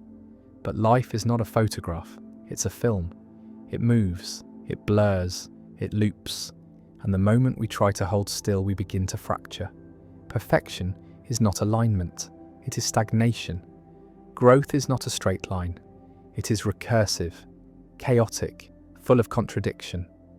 The philosopher Heraclitus said, "No man ever steps in the same river twice," but he also said, "It is not the same man." And this is the essence of the loop. It repeats, but nothing inside it is ever quite the same. The water changes, the walker changes, the loop turns, and each turn is a new chance, a glitch in the pattern, a spiral that wasn't expected. This is what makes being human unbearable and beautiful. The mind loops to protect, to understand, to control. But the soul, if such a thing exists, it drifts, it dissolves, it slips between the notes of logic, listening to something older than language, and in that space where neither thought nor silence can fully live, something else stirs. Not knowledge, not identity, but presence, not the kind that can be posted or packaged, but the kind that sits at the edge of breath and waits. And it waits for nothing, it wants nothing, it simply is. In that presence, the loops can soften, the glitches become melodies, even the past becomes gentle. We realize the loop never needed to be broken. It's only needed to be seen.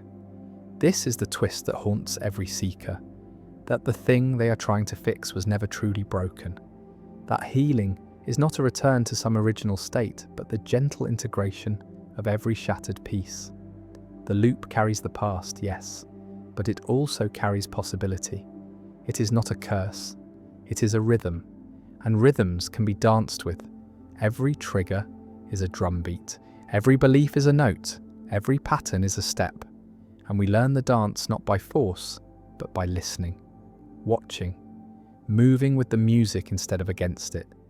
This is what mystics have always done, what monks whisper in silence, what artists paint without knowing why. They let the loop sing, they let the glitch breathe, they stop trying to fix the mirror and start watching the light. And in that light, the loop becomes luminous, transparent, a window instead of a wall, and what shines through is not perfection, but aliveness, messy, mortal, sacred, real. The mind may never stop looping, the glitch may never disappear, but maybe that's not the point. Maybe the point is to loop with love, to glitch with grace, to walk the spiral knowing it never ends, and to smile anyway. Because even in the repetition there is awe, even in the sameness there is strangeness, even in the most ancient patterns there is something utterly new, and that newness is always now, always here, always waiting behind the next thought, the next breath, the next blink. And when it comes, it won't be loud, it won't be grand, it will be quiet, gentle, familiar, like remembering something that was always true, like waking from a dream that never really began, like realizing the loop was never a trap, it was a teacher.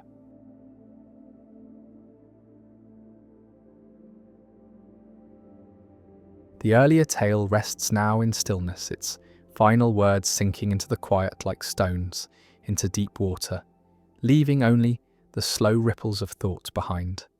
The candle's flame sways gently, and in its light another journey begins, softer and wider, one that will drift through the great currents of philosophy, touching the ideas that have shaped the minds of centuries. No longer bound to one story, the mind will wander across 10 of the most enduring visions of wisdom, moving slowly so that each thought has time to settle like dust on an untouched shelf. Now let us speak of the first great idea, the Socratic method. It begins not with answers but with questions, small and deliberate, placed like stones on a path to see where they lead. Socrates believed that wisdom does not arrive in the fullness of knowing, but in the humility of realizing how little is truly known. He would meet his students not with lectures, but with simple inquiries, peeling away layers of certainty to reveal the soft, uncertain core beneath. Each answer invited another question, and in this unending dance the mind was forced to see its own contradictions, to stand in the open where assumptions once sheltered it. It is a method that is less about arriving somewhere than about refining the traveller, stripping away false confidence until only the essential remains. In the glow of this idea, one begins to feel the quiet power of conversation, not as a contest to win, but as a shared search where each voice is a lantern and the road ahead is always longer than it seems. Socrates himself left no writings, trusting instead in the living exchange between minds in the way a well-placed question can echo for years inside the heart. Even now, in the silence of this night, his method remains alive. For every honest question asked without the armour of certainty is a small act of Socratic courage, a way of stepping toward truth without claiming to possess it. And perhaps this is why his voice endures, not as the keeper of answers, but as the one who teaches how to walk in their direction. The candle leans, the air shifts, and somewhere in the darkness, the next great idea waits to be called forward. Now let us turn to the next great idea, Plato's theory of forms. Imagine a world beyond sight, untouched by time, where every shape, every truth, every beauty exists in its most perfect state. Plato believed that the reality we see is only a shadow of that higher realm, that the table in front of us is but an echo of the perfect tableness that exists beyond change, beyond decay. In this vision, the physical world is a mirror clouded by imperfection, and what we call knowledge is the act of remembering what the soul has already seen before birth. He spoke of a cave where people sit chained, watching shadows on a wall, believing them to be all there is, until one escapes into the light and sees the forms directly. The journey is not easy. The eyes ache in the brightness. The heart resists the unfamiliar. And yet once truth is glimpsed, the shadows lose their hold. In the forms lies the unchanging essence of things, the perfect circle that no hand can draw, the justice that no law can fully capture, the beauty that no face can forever keep. The senses, Plato warns, can deceive. They show us many chairs, each flawed, yet through thought we can approach the single, flawless form of chairness that makes them all possible. And so the philosopher's work is to look beyond appearances, to use reason as a bridge to that higher reality, to anchor the soul in what cannot fade. It is a comforting thought that somewhere there is a place where nothing breaks, nothing dies, nothing loses its shape, that all goodness and truth are preserved whole. But it is also a demanding thought, for it asks the mind to see the world not as an end, but as a clue, a path, a whisper of something greater. In this way, every ordinary thing becomes a signpost, every imperfect moment a reminder that perfection exists elsewhere, drawing us on. And perhaps in quiet moments like this, we can almost sense it, not with the eyes, but with the still part of the soul that recognizes what it once knew. The candle burns steadily, casting its own shadows on the wall, and one wonders which world this light belongs to, the one of change or the one of forms. Perhaps both. Perhaps every flicker is an invitation to turn toward the light. Now let us speak of Aristotle's virtue ethics, a vision of the good life not built on rigid rules or fleeting pleasures, but on the cultivation of character. Aristotle saw human life as a movement toward eudaimonia, a word often softened into happiness, but more deeply meaning human flourishing, the full flowering of one's nature. This is not a state one stumbles into by fortune, but a way of living shaped by countless choices, each one forming the habits that become the soul's architecture. Virtue, to Aristotle, is the balance between extremes, the golden mean between excess and deficiency. Courage lies between recklessness and cowardice. Generosity lies between wastefulness and stinginess. Honesty lies between boastfulness and self-deprecation. These are not mathematical midpoints, but living balances, different for each person, found through experience, reflection, and the slow refining of judgment. One becomes virtuous as one learns to play an instrument, not by reading notes alone, but by practice, by the feel of the strings, by mistakes that teach the hand where to rest. It is a philosophy that respects action, for knowing the good is not enough if one does not also do the good. And yet action must be guided by reason, for virtue is no accident. It is a harmony between thought and deed, where impulse is tempered by wisdom. In Aristotle's view, the virtuous person does the right thing not through struggle, but with a kind of ease as a skilled craftsman moves through his work with steady hands. Such ease is not born of laziness, but of long effort made natural.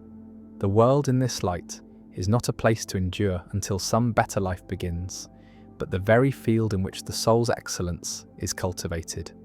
Every encounter, every challenge, every moment of choice is an opportunity to strengthen the fibre of one's being.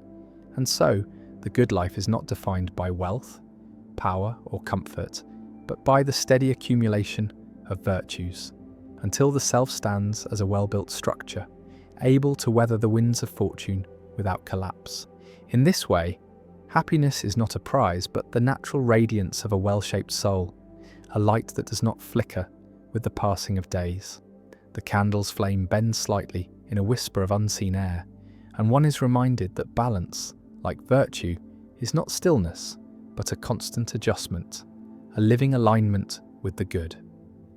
Now let us turn to the thought of Descartes and the words that have echoed through centuries.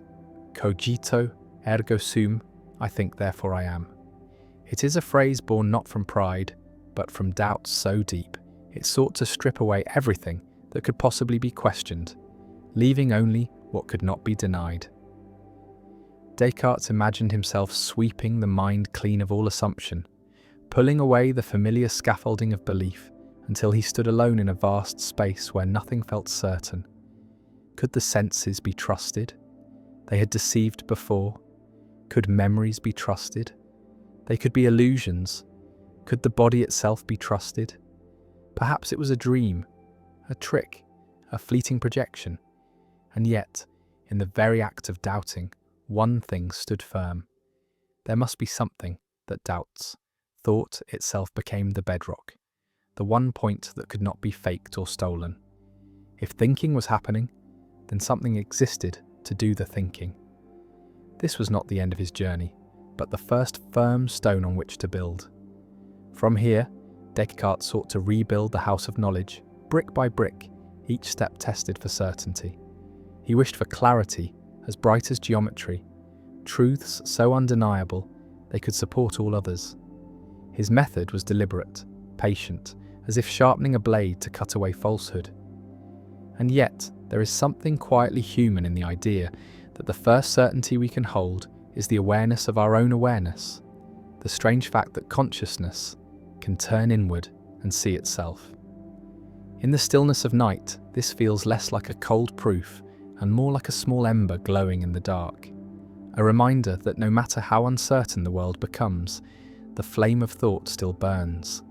It is a solitary comfort, one that exists even when stripped of names, possessions, histories, even when all that remains is the bare knowing that we are here, now, thinking. Descartes' thought also whispers of the responsibility that comes with such certainty. If the self is known before all else, then it becomes the lens through which the world is built. A clear mind builds a clear life. A mind clouded with haste or fear builds a world that feels the same. To begin with, I think, is also to admit that the quality of thought matters, that the architecture of our inner world shapes the outer. The candle beside him might flicker, casting shifting shadows, but the fact of its light is undeniable. So too is the mind. Shadows may move across it, illusions may play on its surface, but the fact of its shining cannot be erased. In this way, cogito, ergo sum, is not a shout of triumph, but a steady breath in the silence, the quiet voice that remains when all other voices have been questioned away.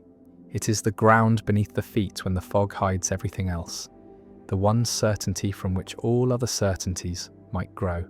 And perhaps, in the hours before sleep, when the body lies still and thought drifts, it is enough to hold this single truth without reaching for more, that in the act of thinking, of doubting, of wondering, there is existence, and in that existence, there is the beginning of all understanding. Now let us move to Kant's categorical imperative, a moral compass not drawn from desire or consequence, but from duty itself, pure and unbending.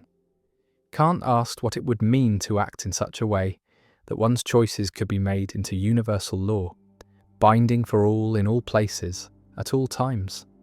He sought a morality that stood above preference, stronger than impulse, untouched by the shifting tides of personal gain. Imagine pausing before each act to ask, if everyone did this, could the world still stand? If the answer is no, the act must be set aside, however tempting, however small. This is the first face of the imperative, a rule that turns the mirror outward to humanity as a whole, asking the self to see its choices not as private shadows, but as patterns in a greater weave. The second face is equally stern, yet equally luminous. Treat every person as an end in themselves, never merely as a means. In this, Kant draws a line against using others as tools for one's own purposes, however noble the excuse. Each person is a whole world, not a rung on a ladder, and to honour that is to honour the dignity of reason itself. The beauty of this thought lies in its symmetry, one's own freedom bound only by the freedom of all others, the moral law arising not from command, but from the structure of thought that all rational beings share. In Kant's view, morality is not a gift from heaven nor a contract with society, but something woven into the very capacity to reason, a truth that would shine even in a universe empty of gods. And yet, he admits, to follow it is no easy task. Desire pulls like wind, fear presses like weight, and the clarity of the imperative can feel cold against the warmth of inclination. But for Kant, it is in that cold clarity that moral worth is found. For to act rightly when it costs nothing is no great proof of virtue, but to act rightly against one's own advantage is the mark of a will aligned with the moral law. There is a certain quiet majesty in this view, the thought that even in the smallest decision one participates in a law as vast and impartial as the night sky, each act a star in a constellation too large for one life to see whole. The candle on the desk leans lower, its flame steady despite the draught, and one is reminded that light does not ask whether it is convenient to shine, it simply fulfills its nature. In this, Kant's imperative finds its living image, a steady flame guided not by whim or reward, but by the form of its own being.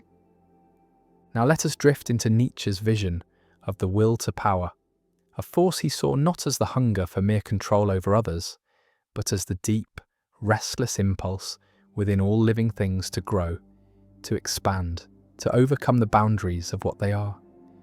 For Nietzsche, life itself was a movement toward more life, a ceaseless reaching, like roots pressing through stone or rivers carving valleys over centuries. The will to power was not simply ambition, nor the shallow thirst for domination, but the inner current that drives the seed to become a tree, the artist to create beyond exhaustion, the thinker to break the limits of inherited truth. In his eyes, existence was not content to remain still. It surged forward in infinite forms, testing itself, reshaping itself, becoming more than it was. Even suffering could be part of this will, for struggle was not a mark of weakness, but a forge where strength was tempered. To embrace the will to power was to see life not as a series of obstacles, to endure until rest, but as a great arena in which one's being was sharpened through challenge, conflict, and creation. He warned against the life lived too safely, for in the shelter from hardship, the will could wither, becoming timid and pale. Better, he thought, to step into the storm and find in it the raw material from which to build oneself anew. It was this idea that fed his vision of the Übermensch, the one who creates their own values, standing beyond the dictates of the herd, shaping a self as an artist shapes stone, not with submission, but with the courage to carve. Such a life was not without cost. It demanded the abandonment of illusions that comfort but weaken, the acceptance that meaning is not given but made.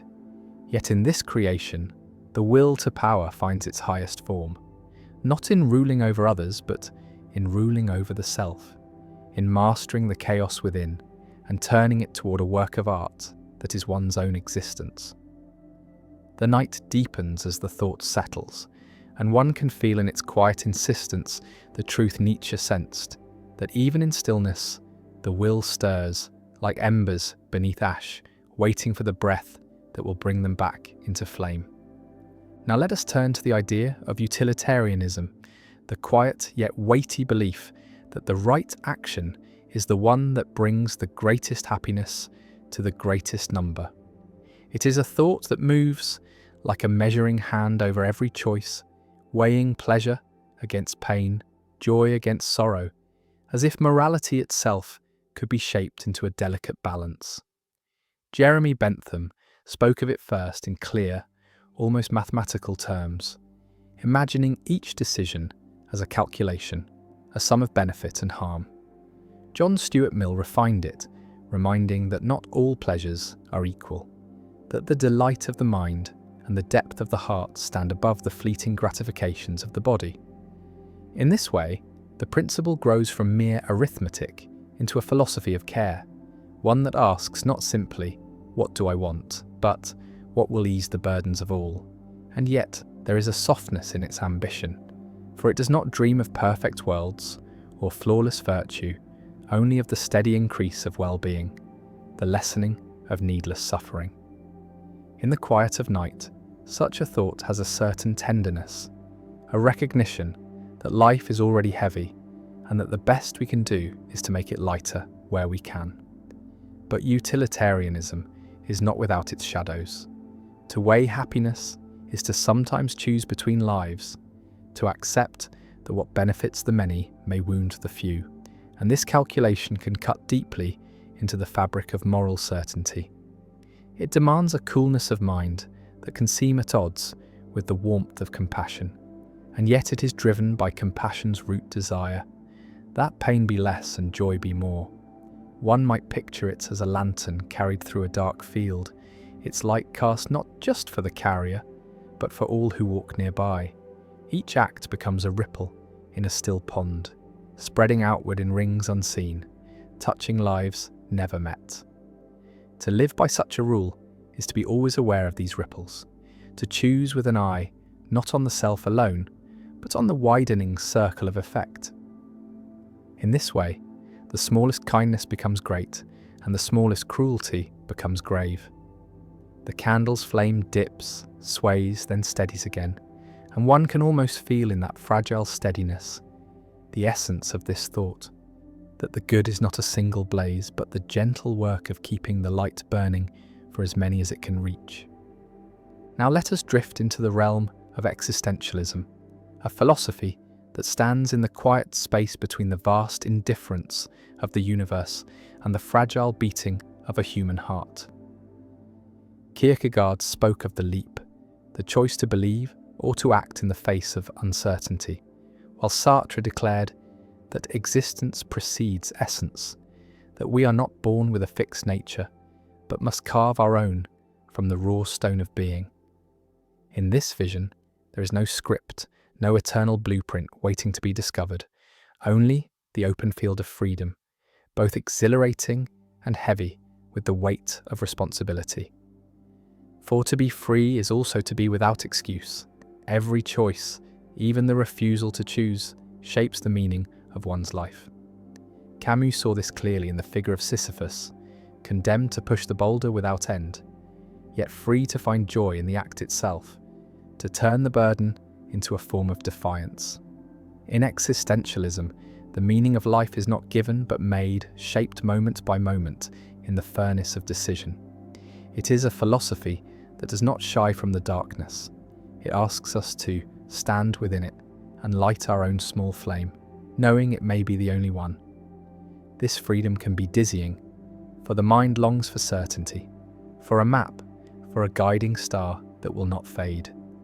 Yet existentialism whispers that no such star is fixed, that we must chart the heavens ourselves, and that in doing so we become the cartographers of our own reality. Even despair in this light can be transformed, for when nothing is predetermined, every step becomes a declaration, every act a creation. The candle on the table burns without asking why. Its purpose is found in the burning itself. So too with life. Its meaning may be nothing more than the living of it, and yet in that simple truth lies a strange and unshakable dignity. To live without guarantees is to walk a path that is fully one's own, and in that ownership there is both solitude and strength.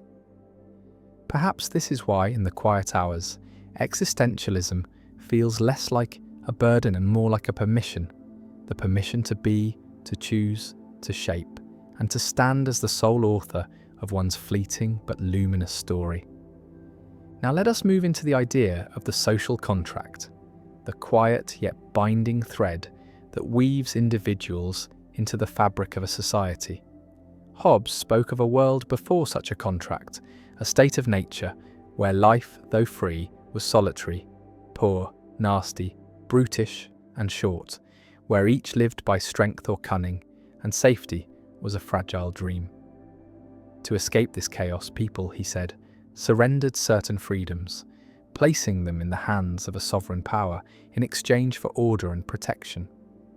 Locke's vision was gentler, imagining the contract as a guardian of life, liberty, and property, with the right to replace rulers who broke its trust. Rousseau heard another note entirely, speaking of the general will, the shared interest that rises above individual desires, the possibility of a collective self that acts not to oppress but to free.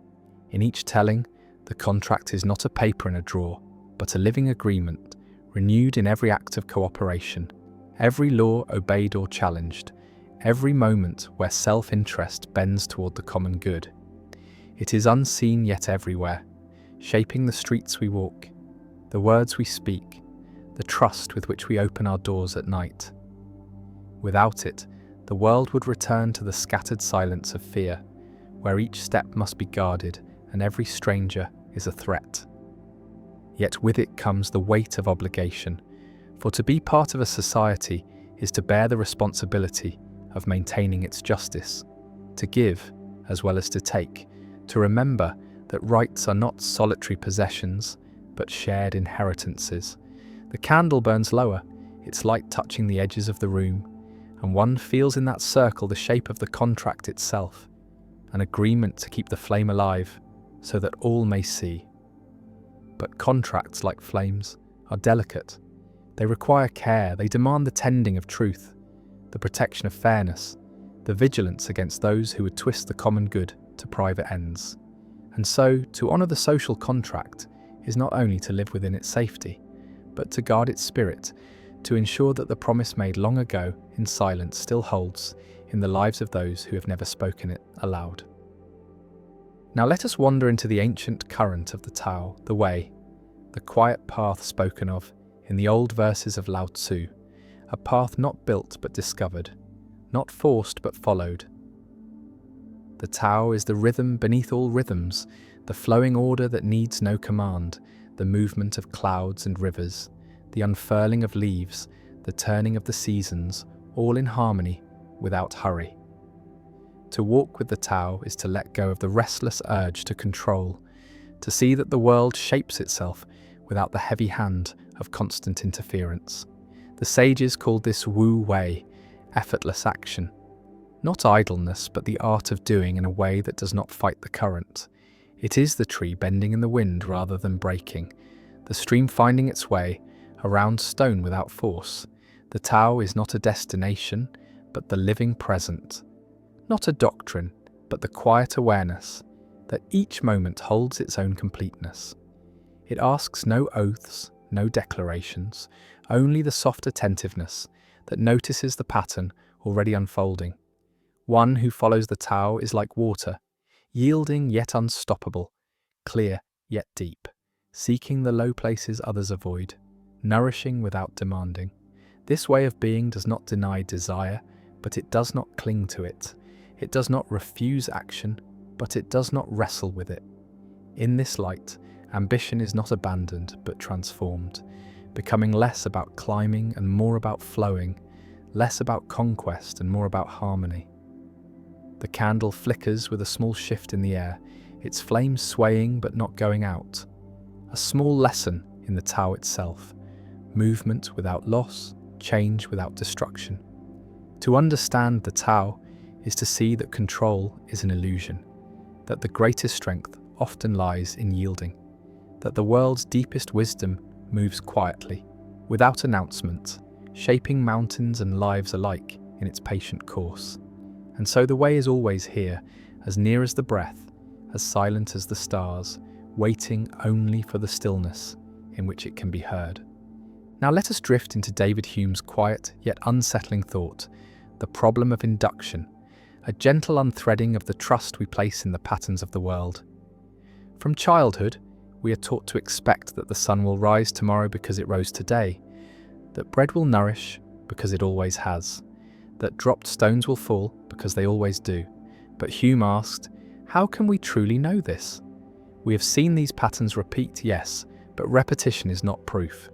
We believe the future will mirror the past, not because of reason, but because of habit, a habit so deep it feels like certainty. We watch cause and effect as though they are bound together by necessity, yet what we actually see is only one thing following another, again and again, until the mind weaves its own invisible thread between them. We never witness the binding itself, only the sequence, only the rhythm. In this way, our confidence in tomorrow rests on an assumption we cannot prove, and yet cannot live without.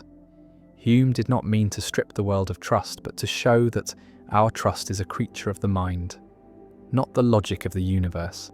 This thought can feel like standing at the edge of a vast plain at night, knowing the path forward is only lit by the small lantern of memory, and the rest is darkness we simply step into, believing the ground will still be there.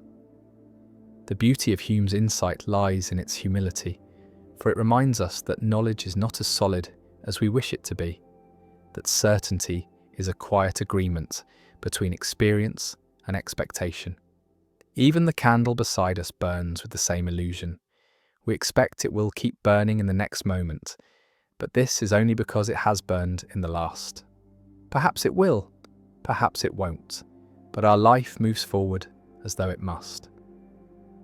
In this space between proof and habit, between knowledge and trust, Hume leaves us not with despair, but with the awareness that the mind's faith in the future is one of its most fragile and necessary acts.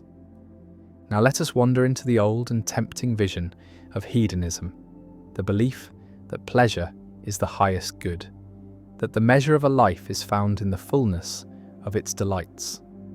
To the ancient Greeks, it was not a call to endless indulgence, but a search for the truest forms of happiness, the kind that endure rather than vanish in the aftertaste of excess. Epicurus spoke of it as the art of seeking pleasure wisely, of choosing those joys that do not bring pain in their shadow, of cultivating the simple satisfactions that need no wealth or conquest to sustain them. For him, bread and water could be a feast if taken with peace of mind, and friendship, quiet and deep, was a treasure greater than gold. In this light, pleasure was not the frantic grasping at sensation, but the gentle shaping of life, to avoid unnecessary suffering, to find contentment in what is near at hand. Yet hedonism holds a mirror to a truth many resist. That pain is the weight we seek to set down, and joy is the lightness we seek to carry. To follow this path is to learn the difference between what pleases in the moment and what nourishes across time, to see that the richest pleasures are often the softest ones, like the warmth of the sun on closed eyelids or the sound of rain against a window.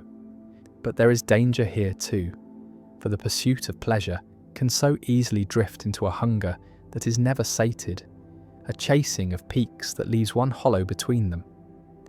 This is why the wiser hedonists speak of balance, of knowing when to stop, of savouring rather than consuming. The candle burns with a steady glow, giving its light freely but within the limits of its wax. It does not seek to burn faster, for that would be to end itself. So too with pleasure, when it is taken in measure, it sustains; when taken in greed, it destroys. Hedonism, at its truest, is the art of knowing the difference. Now let us move into the deep and endless question of determinism and free will, the tension between the chains of cause and the dream of choice. Determinism whispers that every action, every thought, every breath is the inevitable result of all that came before. That the universe is a vast, unbroken chain stretching backward to the first movement and forward to the last, each link forged by the one before it. In this view, the moment of decision is not a birth but an unfolding, like a seed opening because it must, like the tide rising because it is pulled.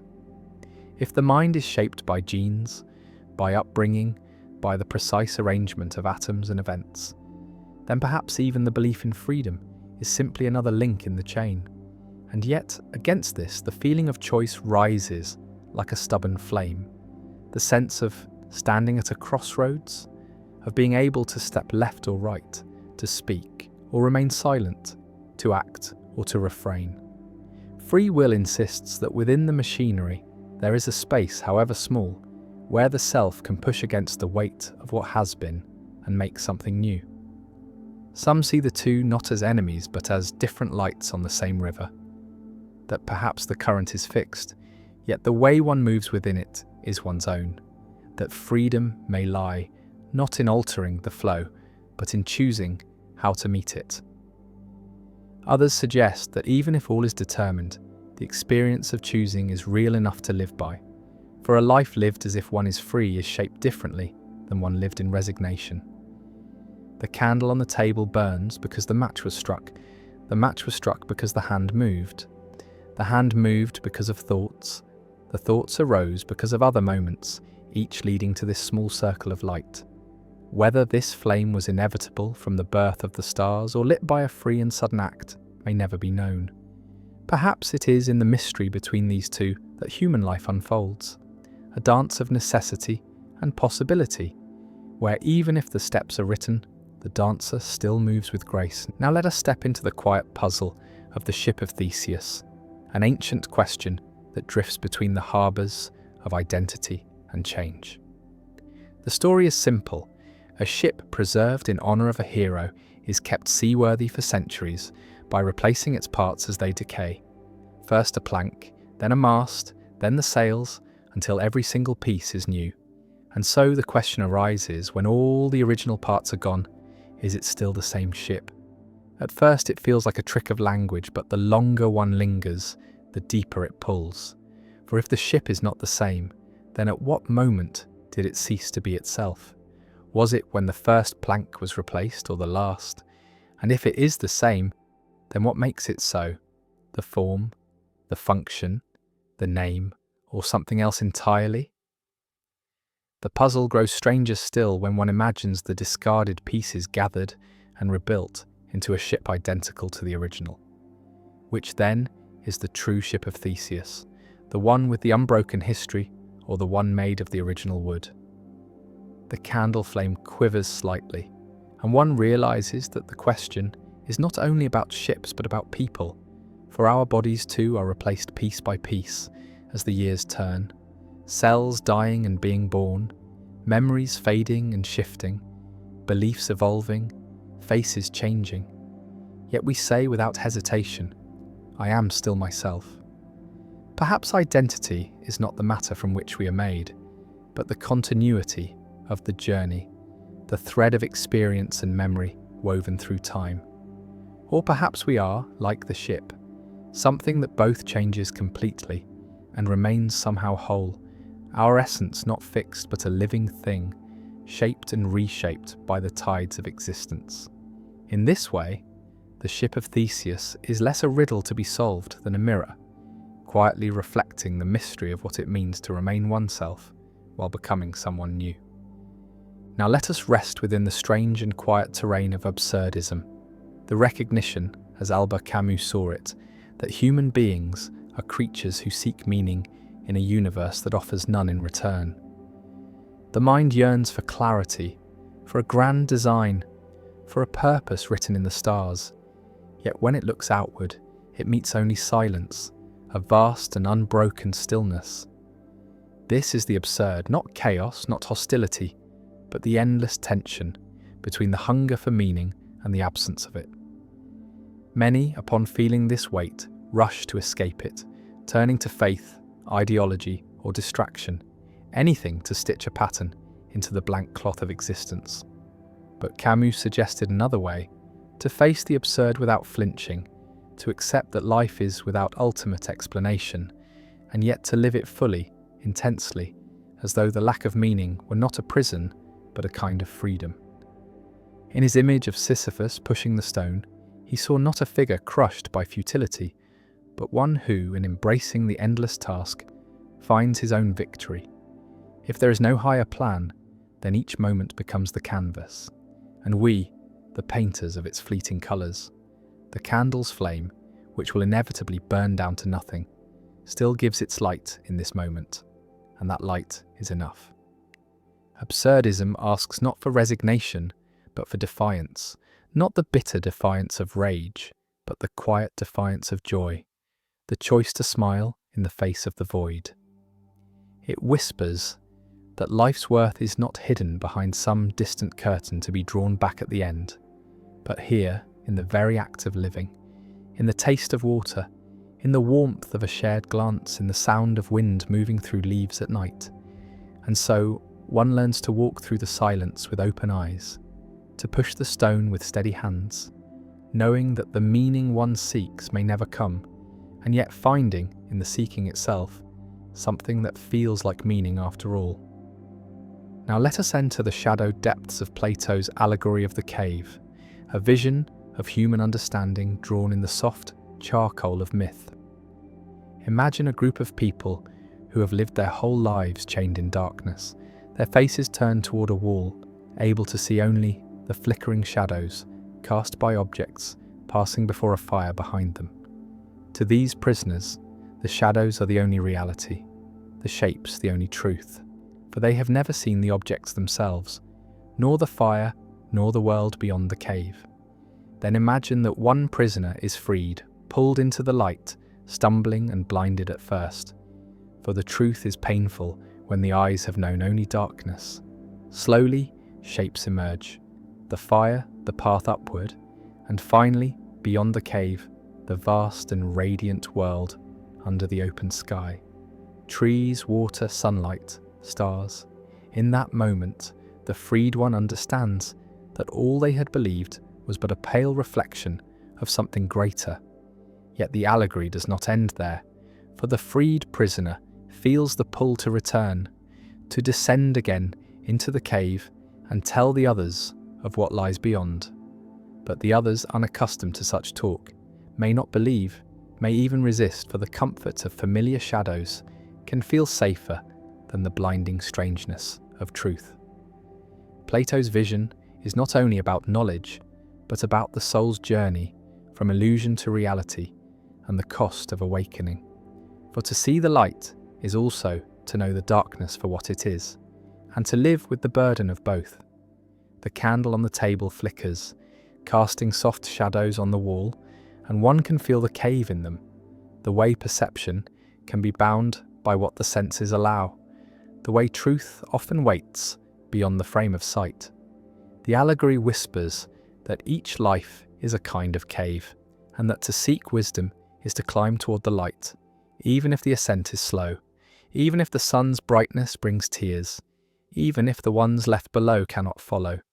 Now let us move into the still centre of Aristotle's golden mean, the gentle balance he saw as the heart of virtue, the narrow path between the cliffs of excess and deficiency.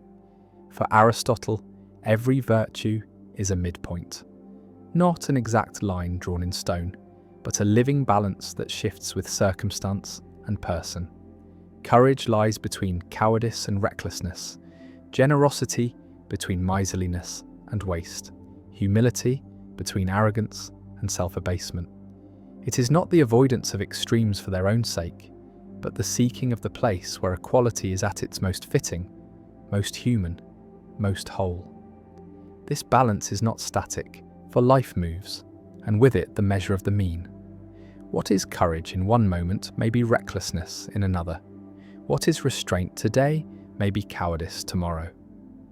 The golden mean asks for a constant listening, a steady attunement to the harmony of the situation, as a musician adjusts each note to the flow of the music.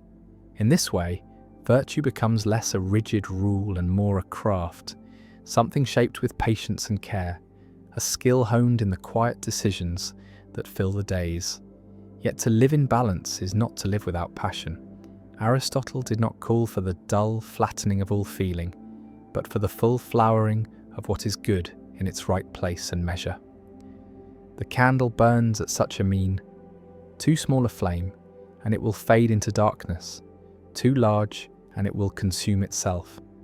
But here it glows steadily, giving light and warmth without waste. The golden mean is a reminder that wisdom often lives, not in the loud gesture or the final extreme, but in the quiet middle, where the forces of life meet and steady each other. And so, to walk in virtue is to walk that narrow yet shifting road, feeling the weight of each step, listening for the place where one stands in harmony with both the self and the world. Now let us drift into the quiet logic of the principle of sufficient reason, the thought that nothing exists without a reason why it is so and not otherwise. Leibniz shaped it into a guiding light for the mind, a soft but unyielding demand that every fact, every event, every shadow and star carries within it the thread of its own explanation. To accept this principle is to believe that the world is not scattered chaos, but an ordered tapestry, each stitch bound to the next by the necessity, of course, the inevitability of reason. Yet this is not only a law for the scientist or the philosopher, it is the silent pull that makes a child ask why again and again, the impulse to peer behind the curtain of the obvious, to lift the stone and see what lives beneath. It whispers that no leaf falls without a cause, no thought rises in the mind without its roots, no flame burns without the marriage of air and spark. The candle before us is here because the wax was shaped, the wick was set, the match was struck. The air allowed it to live, each step a reason, each reason part of a longer chain that winds back beyond sight. But the principle carries its own shadows, for if everything must have a reason, then what reason is there for the whole of existence itself? What stands at the end of the chain, giving reason to all, yet needing none? Leibniz answered with the idea of a necessary being, something whose reason for existing lies in its own nature, something that simply is. Others see in this the limits of reason itself, a place where the mind meets the horizon and can go no further.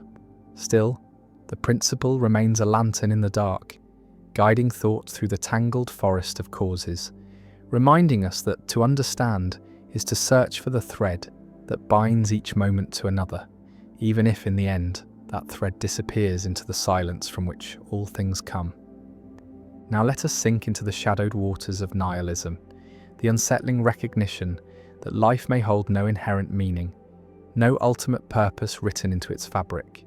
The word carries the chill of emptiness, yet its roots lie not in the desire to destroy, but in the willingness to strip away illusions, to stand before the world without the shelter of comforting fictions. Nietzsche spoke of it as both a danger and a beginning. For when the old beliefs crumble, when the foundations that once seemed eternal turn to dust, a vast space opens. Some see in that space only despair, a void into which all values collapse, a darkness in which the self drifts without anchor. Yet others find in it a strange liberation, the freedom to shape meaning rather than receive it, to become the author rather than the subject of life's story. Nihilism does not erase the sun or silence the wind. It changes only the frame in which they're seen. The candle's flame still burns, though it owes its light to nothing beyond itself. And in that self-contained glow, there is a quiet beauty. To live without inherent meaning is not to live without value. It is to understand that value is made, not found, woven from choice, from love, from the small acts of creation that give colour to the days. The danger comes when the void is mistaken for an end rather than a beginning, when the absence of given purpose is read as the absence of all purpose. But for those who can bear the weight of it, nihilism becomes not a sentence, but a horizon, a wide and open space where the individual stands in the stillness and begins to speak meaning into the silence. It is a call to live, not because life is guaranteed to matter, but because it can be made to matter, and in that making lies a kind of quiet triumph. Now let us step into the looping corridor of Nietzsche's eternal recurrence, the thought experiment that bends time into a circle and asks the soul to dwell within it. Imagine that one night, in the stillness of solitude, a voice comes to whisper that every moment of life, every breath, every joy and sorrow will return to you again and again, not once, not twice, but endlessly, exactly as it has unfolded before. Each gesture repeated, each word spoken again, each glance, each mistake, each triumph, forever. At first, the thought may feel like a weight, an unbearable burden, the idea that even the smallest pains will be lived not only once but countless times. Yet Nietzsche posed it not as a curse but as a test, a mirror held to the heart to ask, if this were true, could one embrace it? Could one say yes to the totality of existence, to the light and the shadow, the sweetness and the bitterness, as if they were inseparable notes in the same music? To live as though the eternal recurrence were real is to live without reservation, to choose each act as if it were to echo across eternity, to stand before life and affirm it wholly without wishing a single moment away. The candle before us burns with the same silent repetition. Each flicker is both new and the same, a dance of light that will appear and vanish in countless forms, yet always aflame. The idea does not demand belief in a literal cycle. It asks instead whether one can meet life with such depth of acceptance that even if all returned forever, nothing in it would be denied. It is a call to live so completely that time itself, in its endless turning, would become not a prison, but a celebration, a circle one would step into again and again, not in resignation, but in joy.